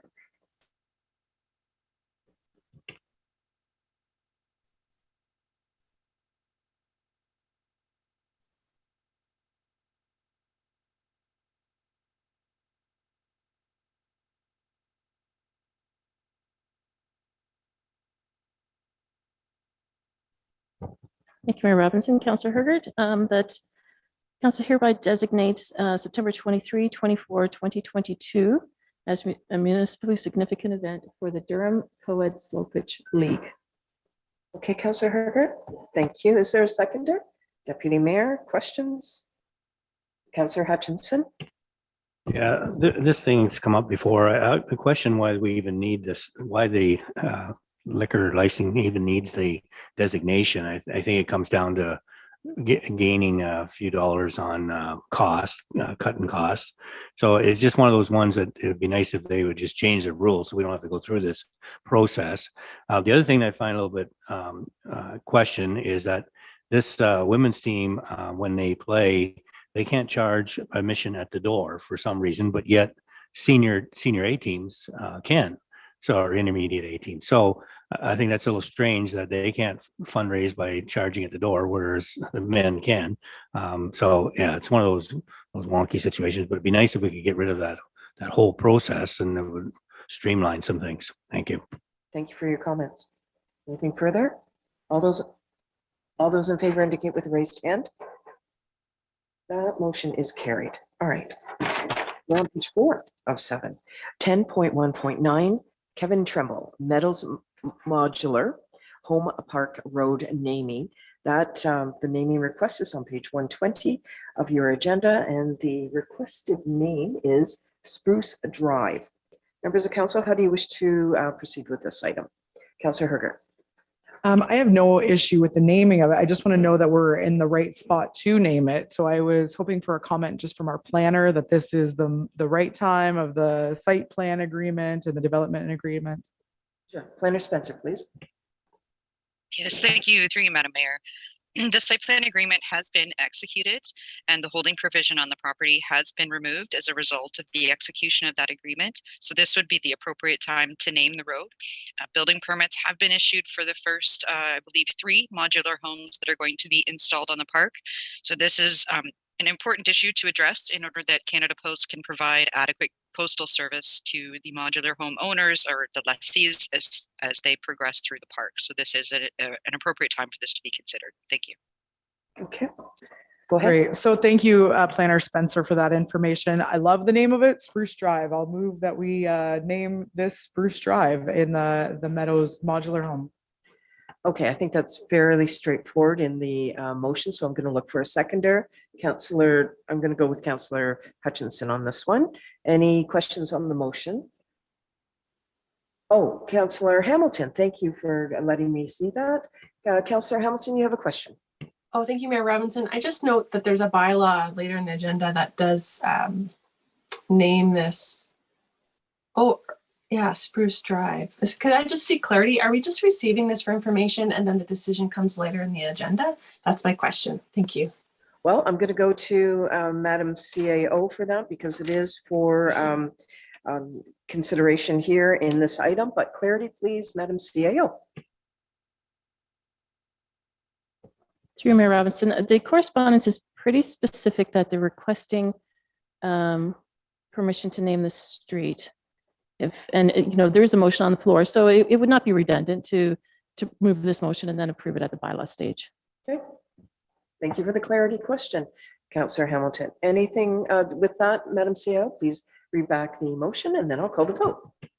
Thank you, Mayor Robinson. Councillor Hergert will start here. Moved by Councillor Hergert that council hereby approves the request from 1993934 Ontario Inc. to name the new road in the Meadows Modular Home Park Spruce Drive. And that was seconded by Councillor Hutchinson. All those, okay, before I say all those in favor, you've got your hand up. Go ahead. How do we circulate this out? Planner Spencer had mentioned Canada Post, EMS, fire, police. How does that get distributed to everybody? Even 911 dispatch. Planner Spencer, could you please respond, or we may have to follow up through Director Glacier. Yes, thank you. Through you, Madam Mayor. So this documentation will be provided to the County of Grey, and that will involve the assessment of providing those emergency fire numbers, and that notification process takes place through the county and their GIS mapping system, and it's coordinated through them in conjunction with the copy of this bylaw once passed by council. Thank you. Okay, there's your process. Anything further? All those in favor indicate with a raised hand. Motion is carried. 10.2 is items for information. I'm going to go through the list and look if there's anybody that wishes to address any of the items, but they are items for information. 10.2.1 Town of South Bruce Peninsula Resolution for GSCA Program Rates and Fees. Go with Councillor Hutchinson and then Councillor Hergert. I'm just curious what fees that might affect us in terms of the Grey Sauble Conservation Authority. What service are we receiving from them? Planner Spencer, are you able to provide any response to that? I'm not certain. Is Planner? Oh, thank you. Yes, thank you. Through you, Madam Mayor. Just some clarity, if I may, on the question in terms of what I just don't believe I understand the question at hand. If I could get some clarity on that, please. Well, they're asking us to support the fact that the fees are going up by 1,224%, and they want us to support that. But I'm saying, how does it affect us? Are we even involved when it comes to their program rates? Yes. So thank you. If I may, through you, Madam Mayor. So the Saugeen Valley Conservation Authority fees, when it comes to Planning Act applications, are collected by the municipality, and then invoices from the Saugeen Valley Conservation Authority come to the municipality and are paid. So the fees that the Saugeen Valley Conservation Authority charges are part of the Memorandum of Understanding. So it's if there's an issue with council accepting the fee increase as it stands now, it would be something that would need to be taken by the representatives of the SVCA on council to them directly to discuss the increase. However, this is only the increase from the SVCA portion. It does not increase the planning fee application portion from the municipality side, nor does it change the fee from the application portion for building permits at this side. I'm happy to clarify further as required. Thank you. Just to shed some light, this correspondence is dealing with the Grey Sauble Conservation Authority. So I think the question the Councillor Hutchinson is asking, and thank you, Planner Spencer, for all that information, but is there any impact on the fees and charges that Grey Sauble Conservation Authority has with regards to West Grey? Yes, my apologies. Thank you, through you, Madam Mayor. So The Saugeen Valley Conservation Authority and Gray Sable Conservation Authority run independently. So the Gray Sable Conservation Authority, although not in charge of the permitting process necessarily in West Gray directly, they are in charge of source water protection. So the fees related to source water protection and mapping that's associated with the municipality's official plan for Derma-Neustadt and the municipality's zoning bylaw are included in the discussions with the Gray Sable Conservation Authority, who run that drinking water source protection plan on behalf of the County of Gray. Okay, and just to add to that, Saugeen Valley Conservation Authority is doing a review of the rates and fees. There's nothing to report at this time. So there's no information with regard to the Saugeen Valley Conservation Authority rates and fees. So I don't know whether at this time you just want to receive perhaps this information, but I don't have any other balance on the SVCA with regard to that. And certainly this is just one step closer as there were amendments to the legislation dealing with conservation authorities overall. So my point, there isn't much clarity in terms of how this affects us. If source water protection is done through them, I understand that, but we don't know how that fee is being changed. So I think until we get more clarity, I wouldn't be supporting it, but just receive it for information. And I understand why staff put this forward, because it's correspondence that is dated in the correspondence of August 16th. So it's duly before us as it's for council's information. But as we don't have the information for the rates and fees from SVCA, that does concur with what you're saying. Okay, thank you. Anything further? Councillor Herger. Yes, so I actually attended a meeting on this at AMO, and it's talking about the great reset between the conservation authorities and the municipalities and those memorandums of agreement. So as Mayor Robinson said, there are some items that are being discussed about the fee increases and who will pay for the services that are necessary and required, and the optional items. And so that will be something discussed by the next council, and looking forward to seeing what phase 2 and phase 3 items are. They're more optional items, but the core services of conservation have already been identified as mandatory, and we will likely carry on paying for those. It's more the phase 2 and 3, the optional items, that we as a council will need to address in the budget, what we want to pay for, how we want to do it. Maybe that's a review of that, of conservation, of what they do for us, and that memorandum of agreement. So at this time, I would say that the town here, what is it? South Bruce is considering that this will be items that come up over the next year. And we, all the councils in Ontario, will need to be informed about how they do natural heritage, how they do flood planning, how they do all of those items, and then be able to calculate the fee for it. So it looks to me in their situation that they've had some significant increases in how much a service will cost. So the program rates and fees will be reviewed, and I understand that'll be for May of next year. So let's keep our ears open to what conservation does, and know how much we're willing to pay for it, or if there are some alternatives too. Thanks. And let's keep in mind, this is items for information. There is a timeline with regard to the conservation authorities changes through the legislation and the phases we're at its most interesting. You can always check the conservation website. So with that, as it's information, and you'll see at the bottom, it is to receive correspondence otherwise not dealt with. So if council's fine, I'd like to move on to the other items. Okay, thanks for that really great discussion. Anyway, 10.2.2, Town of South Bruce Peninsula, again, mandatory firefighter certification. Again, for information. Okay, then 10.2.3, Ombudsman Ontario report investigation into closed meeting held by the Saugeen Municipal Airport Commission. That was information that was addressed at the last council meeting. The item is on the agenda for information. Councillor Hergert, then Councillor Shea.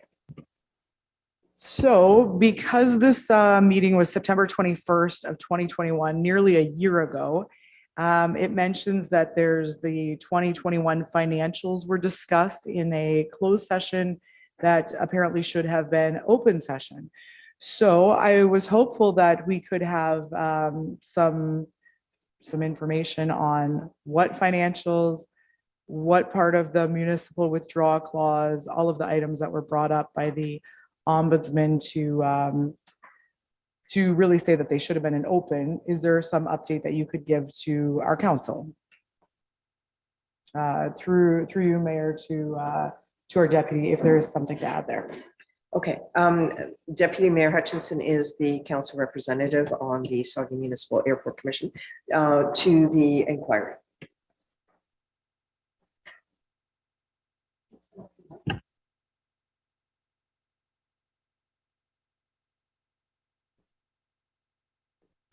There, no, it's flashing all day.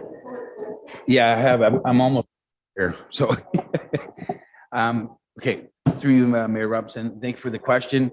As far as the ombudsman report, all the closed sessions I've been in, I've been over and regarding financial has been based around legal payouts is what, so, you know, I can't speak exactly to what, if you're trying to look for something, but to go into closed session to speak about financial obligations to pay legal fees is a closed session item, the amounts and why we're going in. So that's what I would be referring to. As far as the ombudsman, because there's a specific question you're asking, like a section here that I'm missing, because that's what I've been going into closed for. But if there's something here, I'm not following your question. Is it under the recommendations, Councillor Herger? No, these are maybe more general questions. So even how much in 2021 was spent on legal? How much money was even spent on it? Even more general. I don't need a specific matter item. I'm just wondering if there are specific questions, if that's something that could be sent in an email to the commission and they can address it, and then the response back to this council. Okay. Well, I think it's on the agenda as an item to talk about. So, I mean, people went into closed session. It's this is law. This is legislation, the Municipal Act. When it's not followed, that's breaking the law. And so I'm just trying to get some transparency and accountability about how much was even spent on legal on one item. Next question, Deputy Mayor, were you involved in those meetings? Did you attend that meeting on the September 27th? Deputy Mayor. Thank you. As far as yeah, I think I've attended 100% of all meetings at the Saugeen Municipal Airport, and probably including this one here that was addressed by the ombudsman, which any wrongful doings that were found by that were corrected, obviously. And there was some issues on how we were going into closed, but again, I followed the lead of the chair. I want to explain though that the SMA does not actually have a clerk that sits there that would guide us through some of these basic principles that we all are bound by.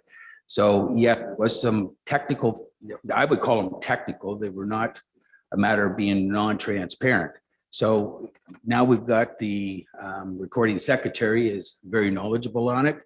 And I think things are streamlined for this.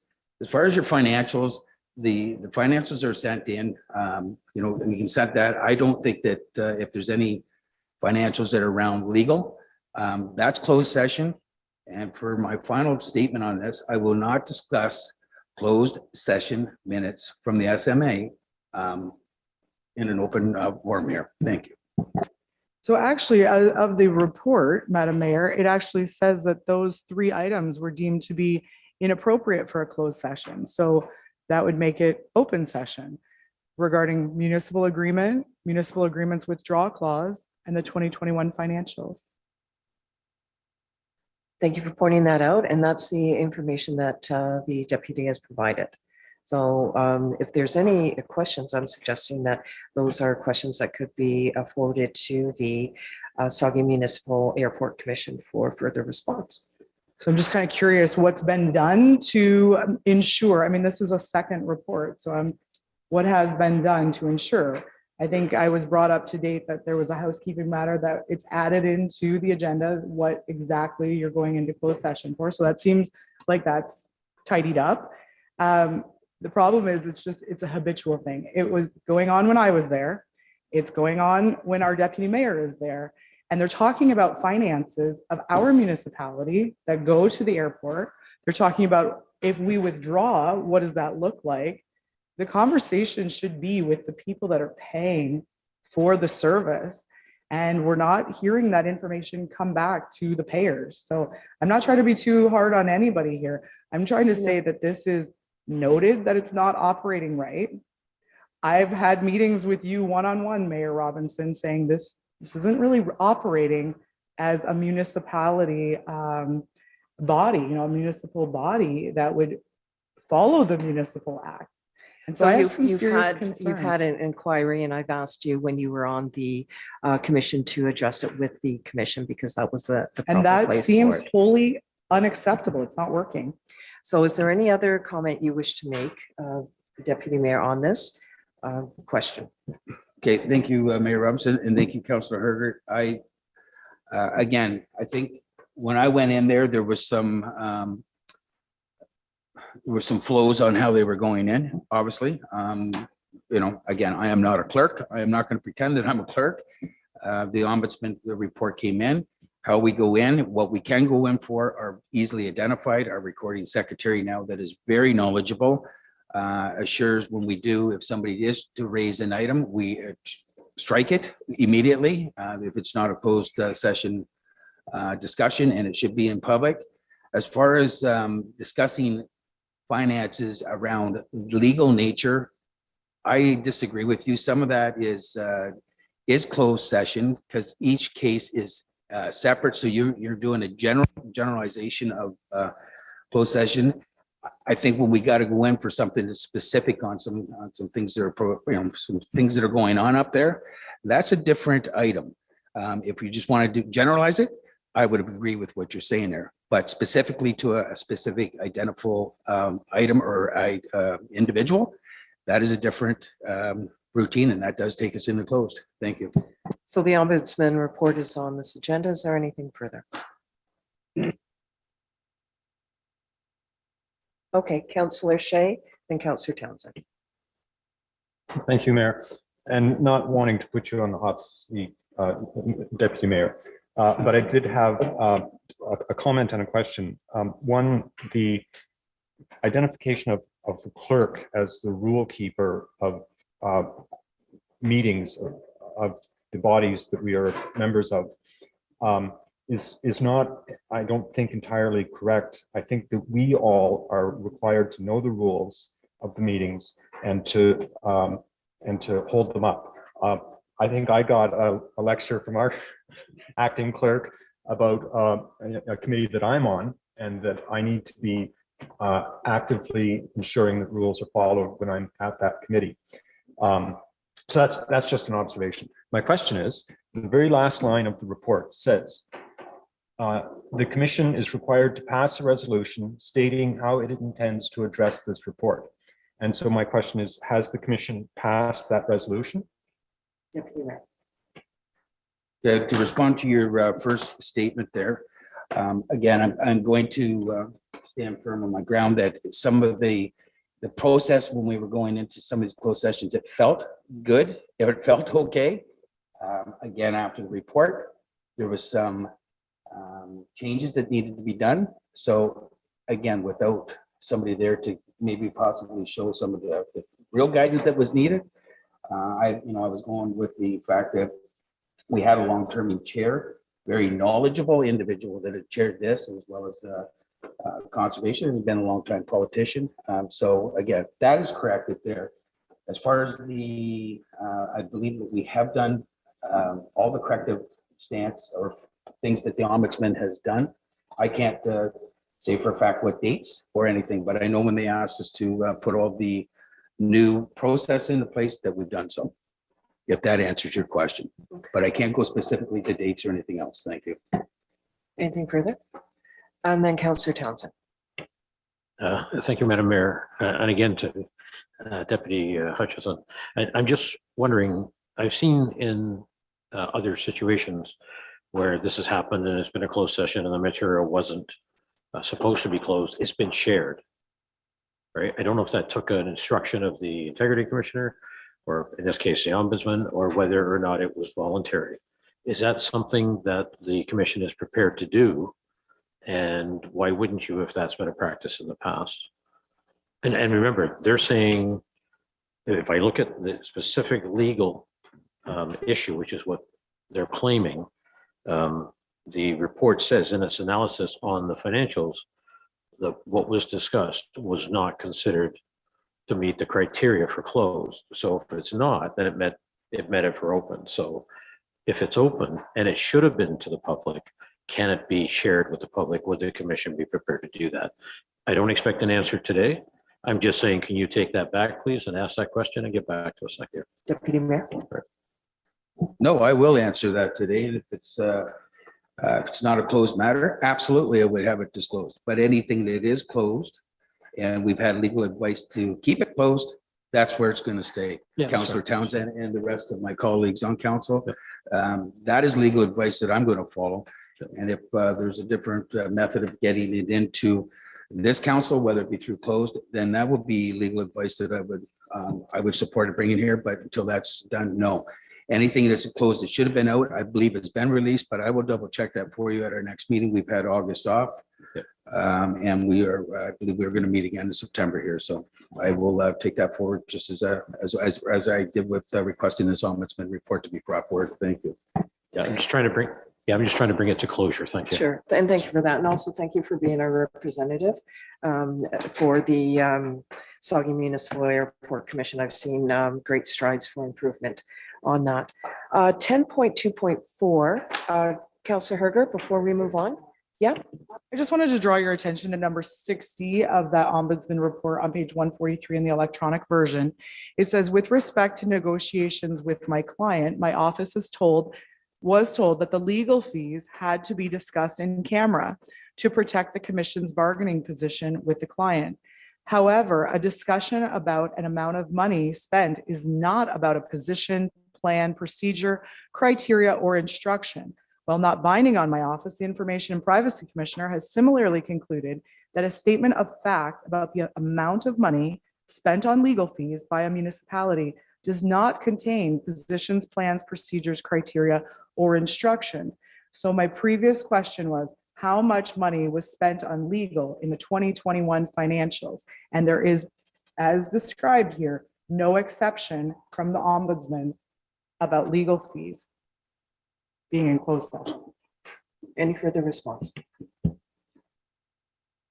We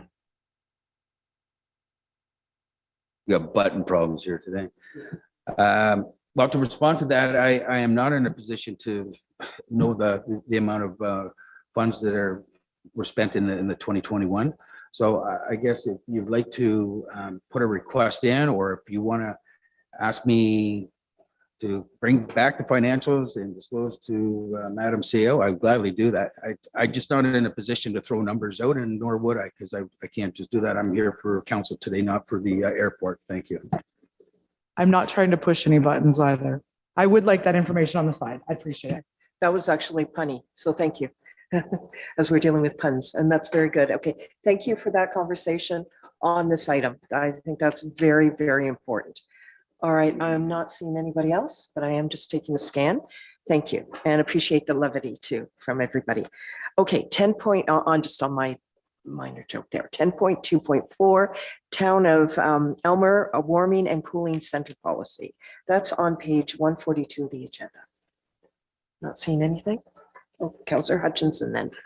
Yes, just a quick question about, it's referring to asking for funding for health units to, for their warming and cooling center policy. I'm just curious, do we as West Grey have a warming and cooling center policy? Madam Ask CEO. the Madam CEO.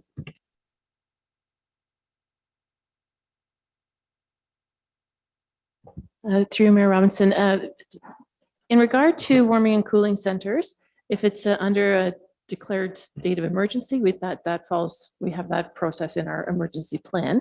If it's an extreme weather event, then we have a procedure which Mr. Hewlett can share a lot more than I would be able to. Over to you, Mr. Hewlett. Thank you, and through you, not too much more to share other than what Madam CAO stated. However, the activation of either warming or cooling centers sits with our fire chief, Chief Schwartz.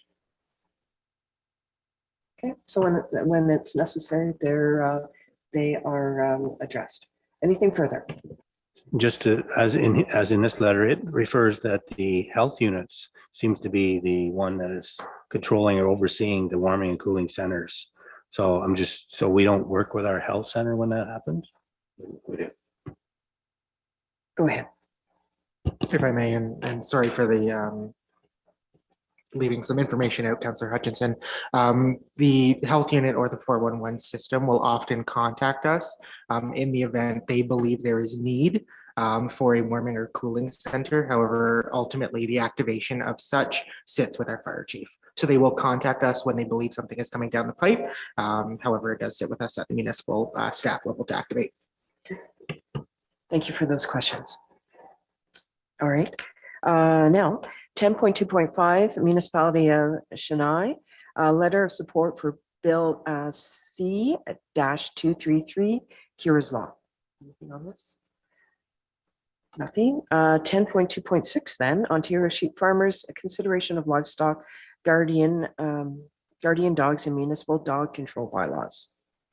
And that is on page 146 of the agenda. Councillor Townsend.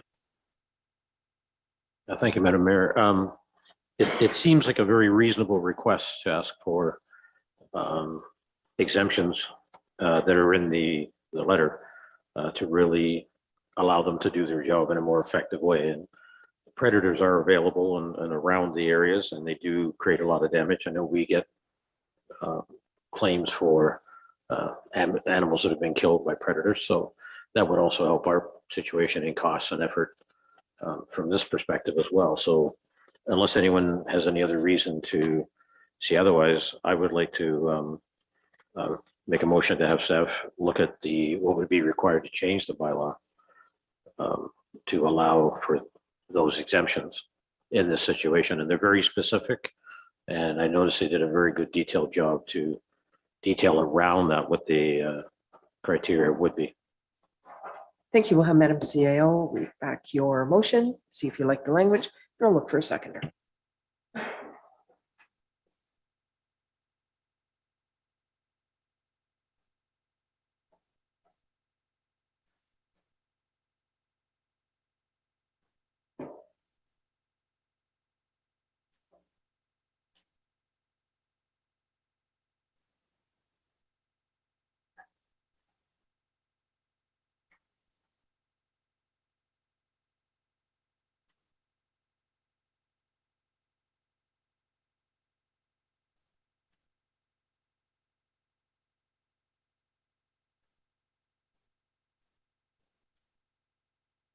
Councillor Townsend will work together on this, I'm thinking. Would staff be directed to review and report back on options to review our animal, I'm not sure what the bylaw would be specifically. Ontario Sheep Farmers request. Yeah, review recommendations through the Ontario Sheep Farmers request. Right. Okay, perfect. Good, thank you.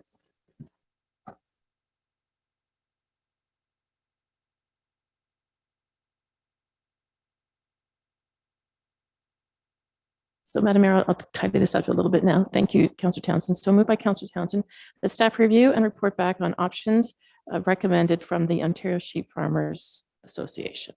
Okay. Is there a seconder? Councillor Hutchinson. Questions on the motion? Councillor Hamilton. Thanks, Mayor Robinson. Just a comment. I think this is a blanket letter that was sent to all municipalities, and then looking at some of their concerns, some of those aren't of concern according to our bylaw, like they wouldn't rub each other the wrong way, so to speak. And some of their concerns I just wouldn't agree with. And given how busy staff are, I just I can't support this motion at this time. Thank you. Okay. Anything further? Councillor Shea. I agree with Councillor Hamilton. I don't think we've had any sheep farmers locally express concerns about this, so I don't think we should really take any action unless there's a problem. So I think we should just set it aside for the time being. Anything further, members of council? Okay, Councillor Hutchinson, then Councillor Hamilton as the second speaker. Councillor Hutchinson. Yeah, the only thing that with this, I would think that the farmer themselves would have to apply to have this exception, right? So whether it's in our bylaw now or whether we put it in our bylaw at a later date, but I think it's up to the onus is on the farmer to ask for the exception rather than just making it a blanket statement and not having anyone come forward. So I'm thinking that it could possibly be delayed until we get a request. I agree with the theory behind it, but maybe it's something we can put on hold. Councillor Hamilton.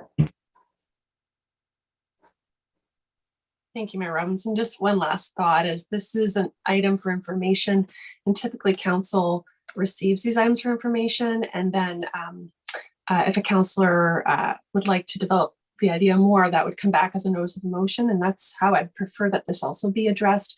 Then it gives council time to do some research and homework and staff to address it more wholesomely. But I'll leave my comments there. Thank you. Yeah, there's two ways that council can deal with it, and it's certainly to have the motion before us now, or to have it as a notice of motion on the next agenda. Okay, over to you as the mover, Councillor Townsend. Sorry, thank you very much, Madam Mayor. That's exactly why I asked staff to look at it rather than ask for an approval of it. Again, if it's not required, we don't do it. But from my perspective, if we then wait for people to come to us again, we put a burden on staff. And if we can get more things standardized, so you don't have to do that every time or anytime, then you're ahead of it. It's called proactively being prepared for that. If you find there are no sheep in West Grey or surrounding area, other just Durham, I mean, then by all means, then I think we need to move forward. But I just wanted to say that it is trying to be proactive and not create more work and burdensome when it happens, because then it becomes a priority. You have to do it. You got to address it, and you may not have the cycles at the time. Anyway, that's why I move the motion. Indeed. Are there any other? Okay, Councillor Hutchinson. Even though I second the motion, I think that it's I lost my thought. It's a motion that we can delay. I guess my concern is putting more emphasis on our staff, and we know now that our workload is fairly large these days. So I think it's the type of thing that maybe we can leave at this time so that we don't have more workload on our staff and maybe address it in the future. Thanks.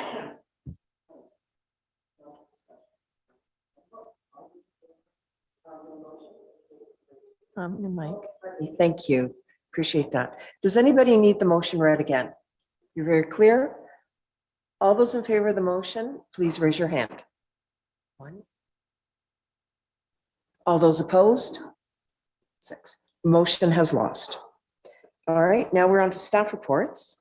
And Madam CAO. Thank you, Mayor Robinson. I would appreciate if we could just take a vote on the recommendation for all of the other items for information. Thank you very much. Thank you. Yes, here I'm eagerly to get on to item 11, Yes. and I do appreciate that. So with that, Madam CAO, could you please read the next recommendation at hand? And the recommendation is that council receives all correspondence not otherwise dealt with. Thank you. Is there a mover for this motion? Deputy Mayor, is there a seconder? Councillor Herger. Any questions? All those in favor indicate with raised hand. Motion is carried. All right, now on to item 11. Thank you, by the way. Staff reports. We're dealing with 1.1, Manager of Planning and Development. 11.1, Manager of Planning and Development. 11.1.1, Request for Council Permission Minor Variance. I guess, Madam CAO, could you read the motion? I'll look for mover and seconder and then ask if there's any questions. Certainly, through you, Mayor Robinson. The recommendation is that council receive Planner Spencer's report and considers the passage of a motion to support the request by the applicant's agent to apply for a minor variance. Is there a mover for this motion? Deputy Mayor, Councillor Hamilton is the seconder. Questions with regard to the motion or the report? Councillor Hutchinson. Yes, I see that this person is asking for a building to be 4 times the size of the original allowance under the zone. I'm just curious, looking at that corner, I'm curious how they're going to access this building, because it's going to be south of their home, but I don't see a lot of access, and unless they're looking for a new permit to come in off the what's that, the 30th line, I believe it is. So I'm curious what planner Spencer would maybe comment on that. Planner Spencer. Thank you, through you, Madam Mayor. Thank you, and through you, Madam Mayor. The request has been made by the applicant's agent. He will be demolishing an existing accessory structure that is on the modular home site. This application will be coming, if approved, for permission before Committee of Adjustment, in which I will address the access issues. At this point in time, the driveway to the property from the main driveway of Meadows Drive does exist for the subject lands, and this is noted as unit number 4. So access from Meadows Drive is from the 30th side road, and then there is a personal driveway to unit 4, which will be utilized to access the accessory structure, which is also required to be in the rear yard or the side yard as required by the zoning bylaw. I'm happy to clarify further as required. Thank you. Anything further? Okay, no, if it's coming to committee adjustments, I'll ask my questions at that time. Thank you. Any other questions on this motion? All those in favor of the motion indicate with a raised hand. Motion is carried. 11.1.2. I want to identify earlier this morning, Councillor Hutchinson identified a conflict of interest with regard to this item. 11.1.2 ZA 14-2022 Anderson Douglas clarification report. Madam CAO, to the recommendation at hand. Thank you, Mayor Robinson. The recommendation is that council receive Planner Spencer's report and considers first, second, and third reading of the bylaw at a subsequent council meeting, and that a non-service agreement be registered on title at the landowner's expense. Is there a mover for this motion? Are you moving the motion? Councillor Herger. Is there a seconder for this motion? Councillor Townsend. Questions? Councillor Herger. Yes, this will be a question to our planner. I think she's real close. Anyway, it is also asking for a holding provision to be put on the property. And so I would like that just included in our motion, if acceptable to the planner. And I'm not sure if my mic was on at the time, but it was moved by Councillor Herger, seconded by Councillor Townsend for the motion. So I wonder, based on the inquiry from Councillor Herger, Planner Spencer, are you able to comment? Yes, thank you. Through you, Madam Mayor. Staff have no concerns with the addition of the holding provision within the motion from council. This particular circumstance has been discussed with the SPCA. So the previous concerns that were identified as part of the previous public meeting did involve the SPCA requesting the holding provision. They have been to the property, and they have also agreed that there is some leeway, but there will be an identified envelope of development on the property to assist him to do the environmental impact study required.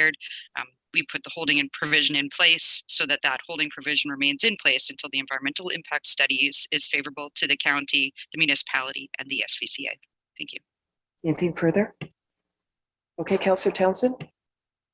Yes, I have a similar request. In the SVCA's report, they asked for fencing or some way of delineating the difference in the lots, i.e. from Mr. Anderson and from the SVCA. But that is not, I don't believe that would be covered by the EIS or anything else. So again, should that also be in the motion saying that we accept that or not? And I think we should. Planner Spencer, any comment? Yes, thank you. And through you, Madam Mayor. So the fencing requirement isn't something that typically would be included as part of the zoning bylaw. Any alterations conducted on site will require permission from the SVCA, and that would be part of their permitting process. But the Planning Act doesn't really necessarily regulate through a zoning amendment fencing. Site plan control would specifically be dealt with and could address the fencing issue as part of a site plan agreement. This point in time, the site plan agreement process hasn't been established and would not be established without the necessary environmental impact study to review as part of that.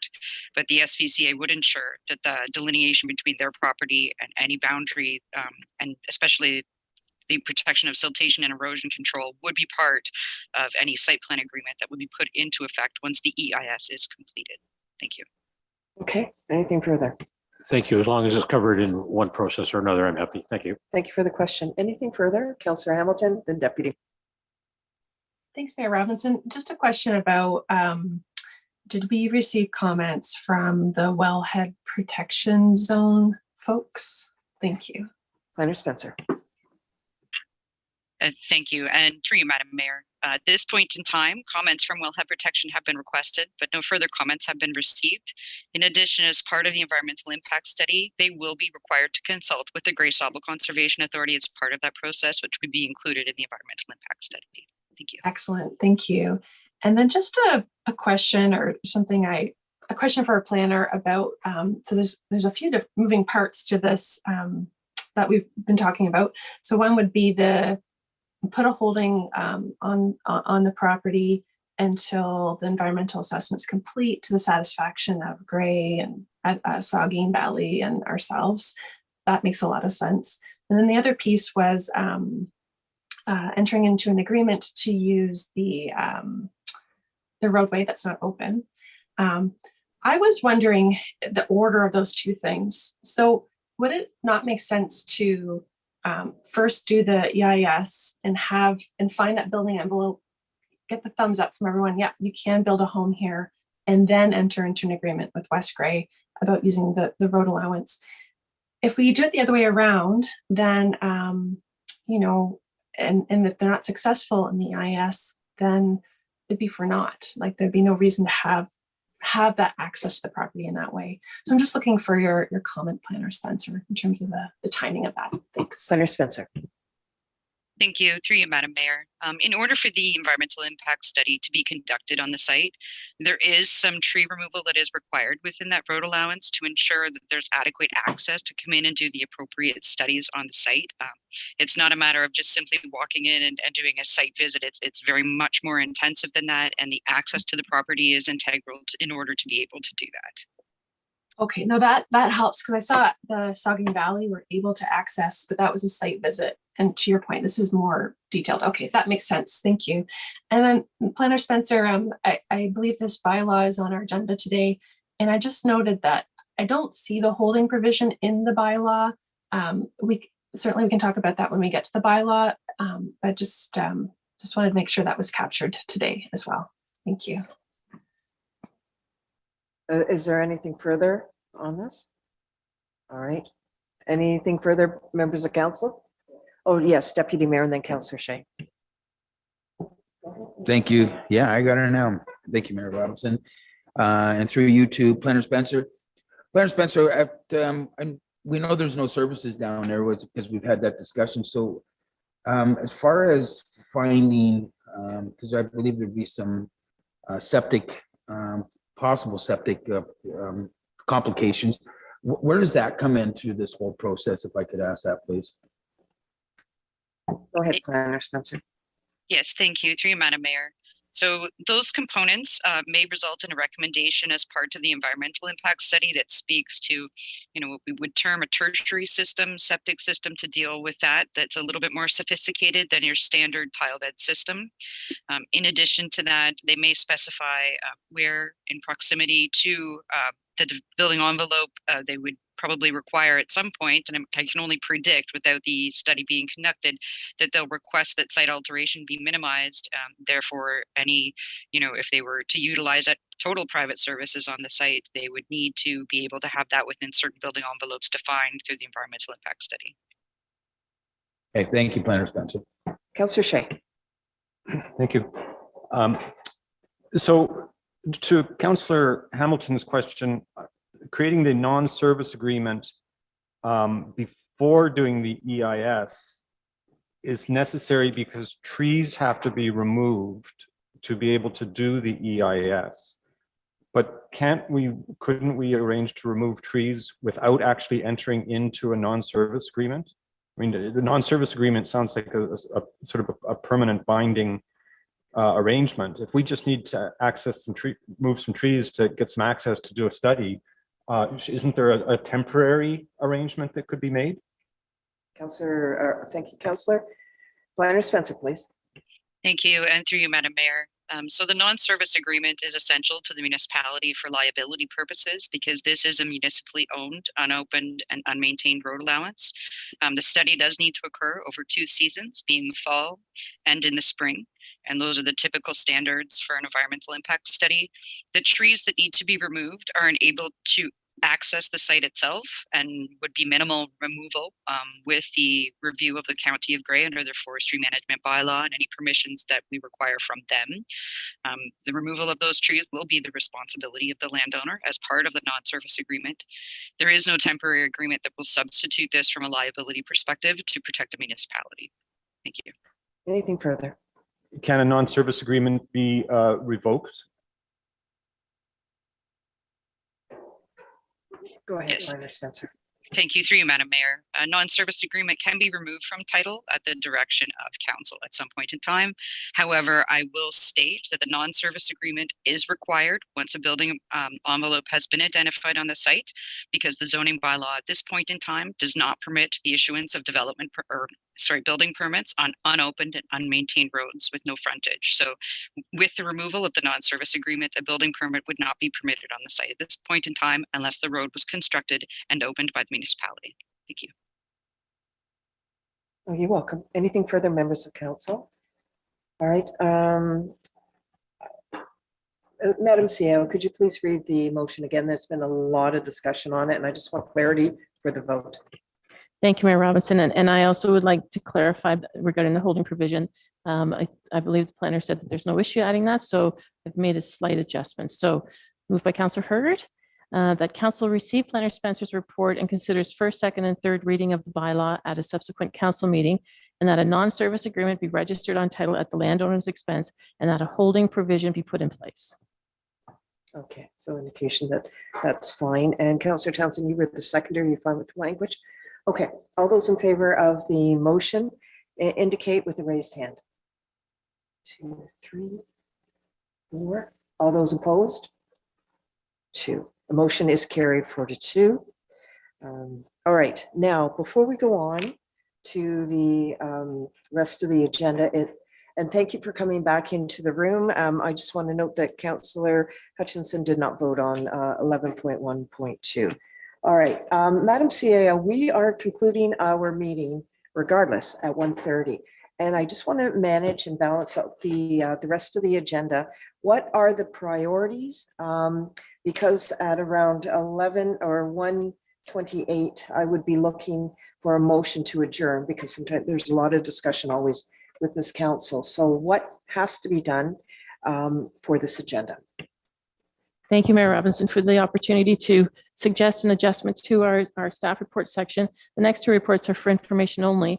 The Director of Public Works and Infrastructure, that is a time-sensitive report. So if council is able to and agreeable, I would like to jump to 11.3 and have that decision one way or the other, and then we can address the next priority item. Okay, I just want a bit more. Is it 11.3? And then do we need to go to the bylaws and then move forward after that? Or do you want 11.3 and then address the other items before we hit the bylaws? Because time is a commodity right now at 1:19. So what else do you need addressed? So it would be at the will of council. If you'd like to go back to do the other reports, they would come back at the next meeting and they're for information only. So there's nothing urgent there. Bylaws would be helpful to have some of those dealt with today if possible. So that would be my recommendation. Okay, so I would like a motion, if council is so inclined, that we go out of order on the agenda so that we can deal with 11. Well, you've heard, you can create your own motion there, and maybe consider the bylaws, but I leave that to council in a motion for that. What are we looking at, members of council? Councillor Hergert.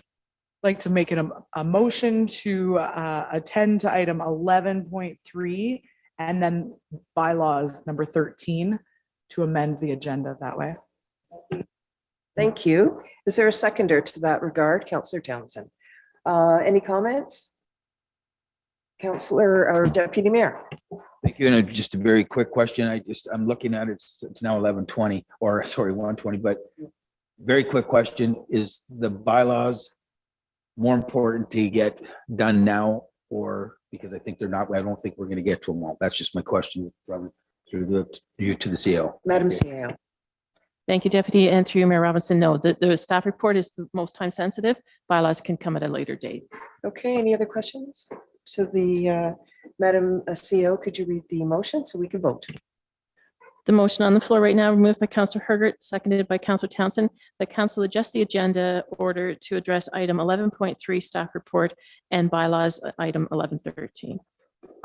Okay, and then I would just see where we are in the motion and manage accordingly, okay? All those in favor indicate with a raised hand. The motion is carried. We're now on to 11.3, Interim Director of Public Works and Infrastructure, 11.3.1, Flood Hazard Identification Mapping Program. Madam CAO, to the recommendation at hand. Thank you, Mayor Robinson. The recommendation is that Council supports an application to the Natural Resources Canada Federal Government Program Flood Hazard Identification Mapping Program, FHIMP, and that Council approves matching funding contribution of up to $25,000 from the capital reserves in the event of a successful grant application. Is there a mover for this motion? Councillor Shea. Is there a seconder? Deputy Mayor. Questions? Councillor Shea, Councillor Hergert. Very glad to see this proposal, Director Glazer. There's also a flooding issue in the area right in front of Durham Furniture that I'm sure you're aware of. Every strong rainfall floods some properties there as well. Would it be possible to expand the scope of this to include that area, or is that just an entirely different sort of problem? Director Glazer. Thank you. Through you, Madam Mayor. Councillor Shea, that is a totally different problem. And it doesn't relate to natural features. I mean, drainage features like the stream or the creek in Durham. That is an underground type of drainage system that is problematic, and that is a totally separate issue. So we'll refocus back on this Okay, one. yeah, thank you. And thank you for the question. Any other questions?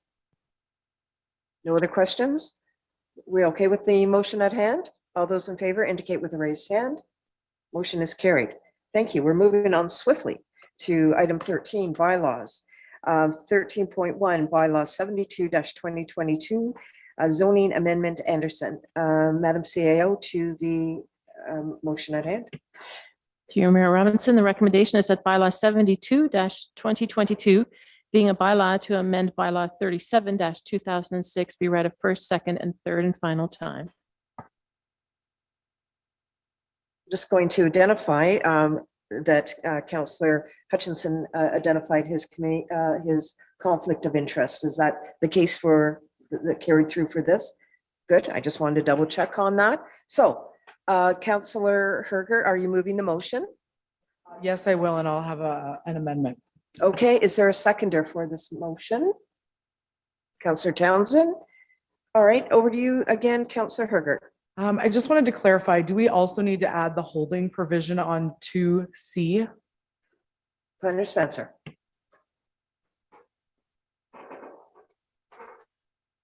Yes, thank you. And through you, Madam Mayor, it does need to be added, and it would be under 2, and it would be as stated, so 2B essentially, to revise section 35.1.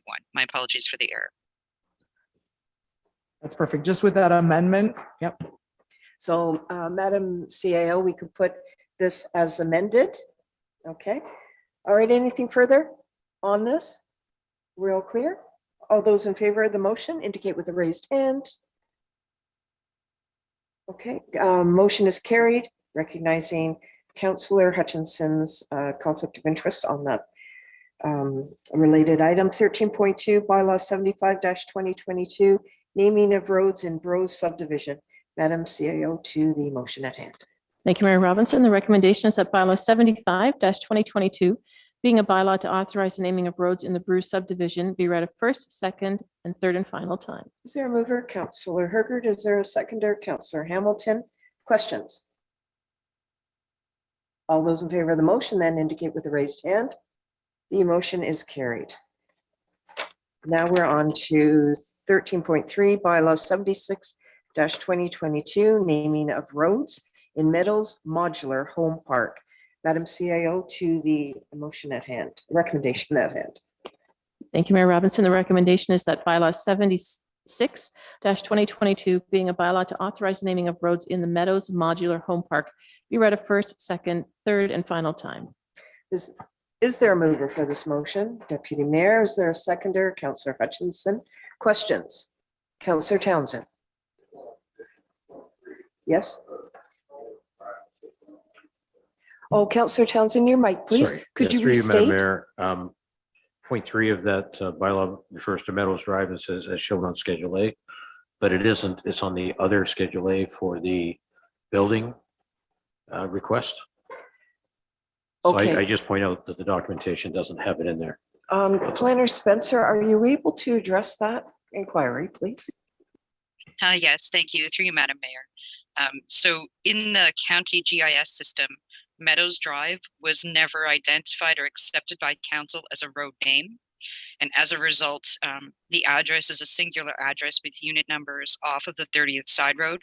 To clean the matter up and to provide adequate emergency services in the event of a fire and or police needing to be on scene, this will provide the identified road to ensure that those services are provided appropriately.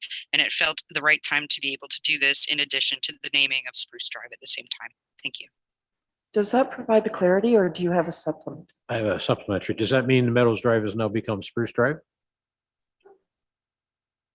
No, if I may, Madam Mayor, and through you.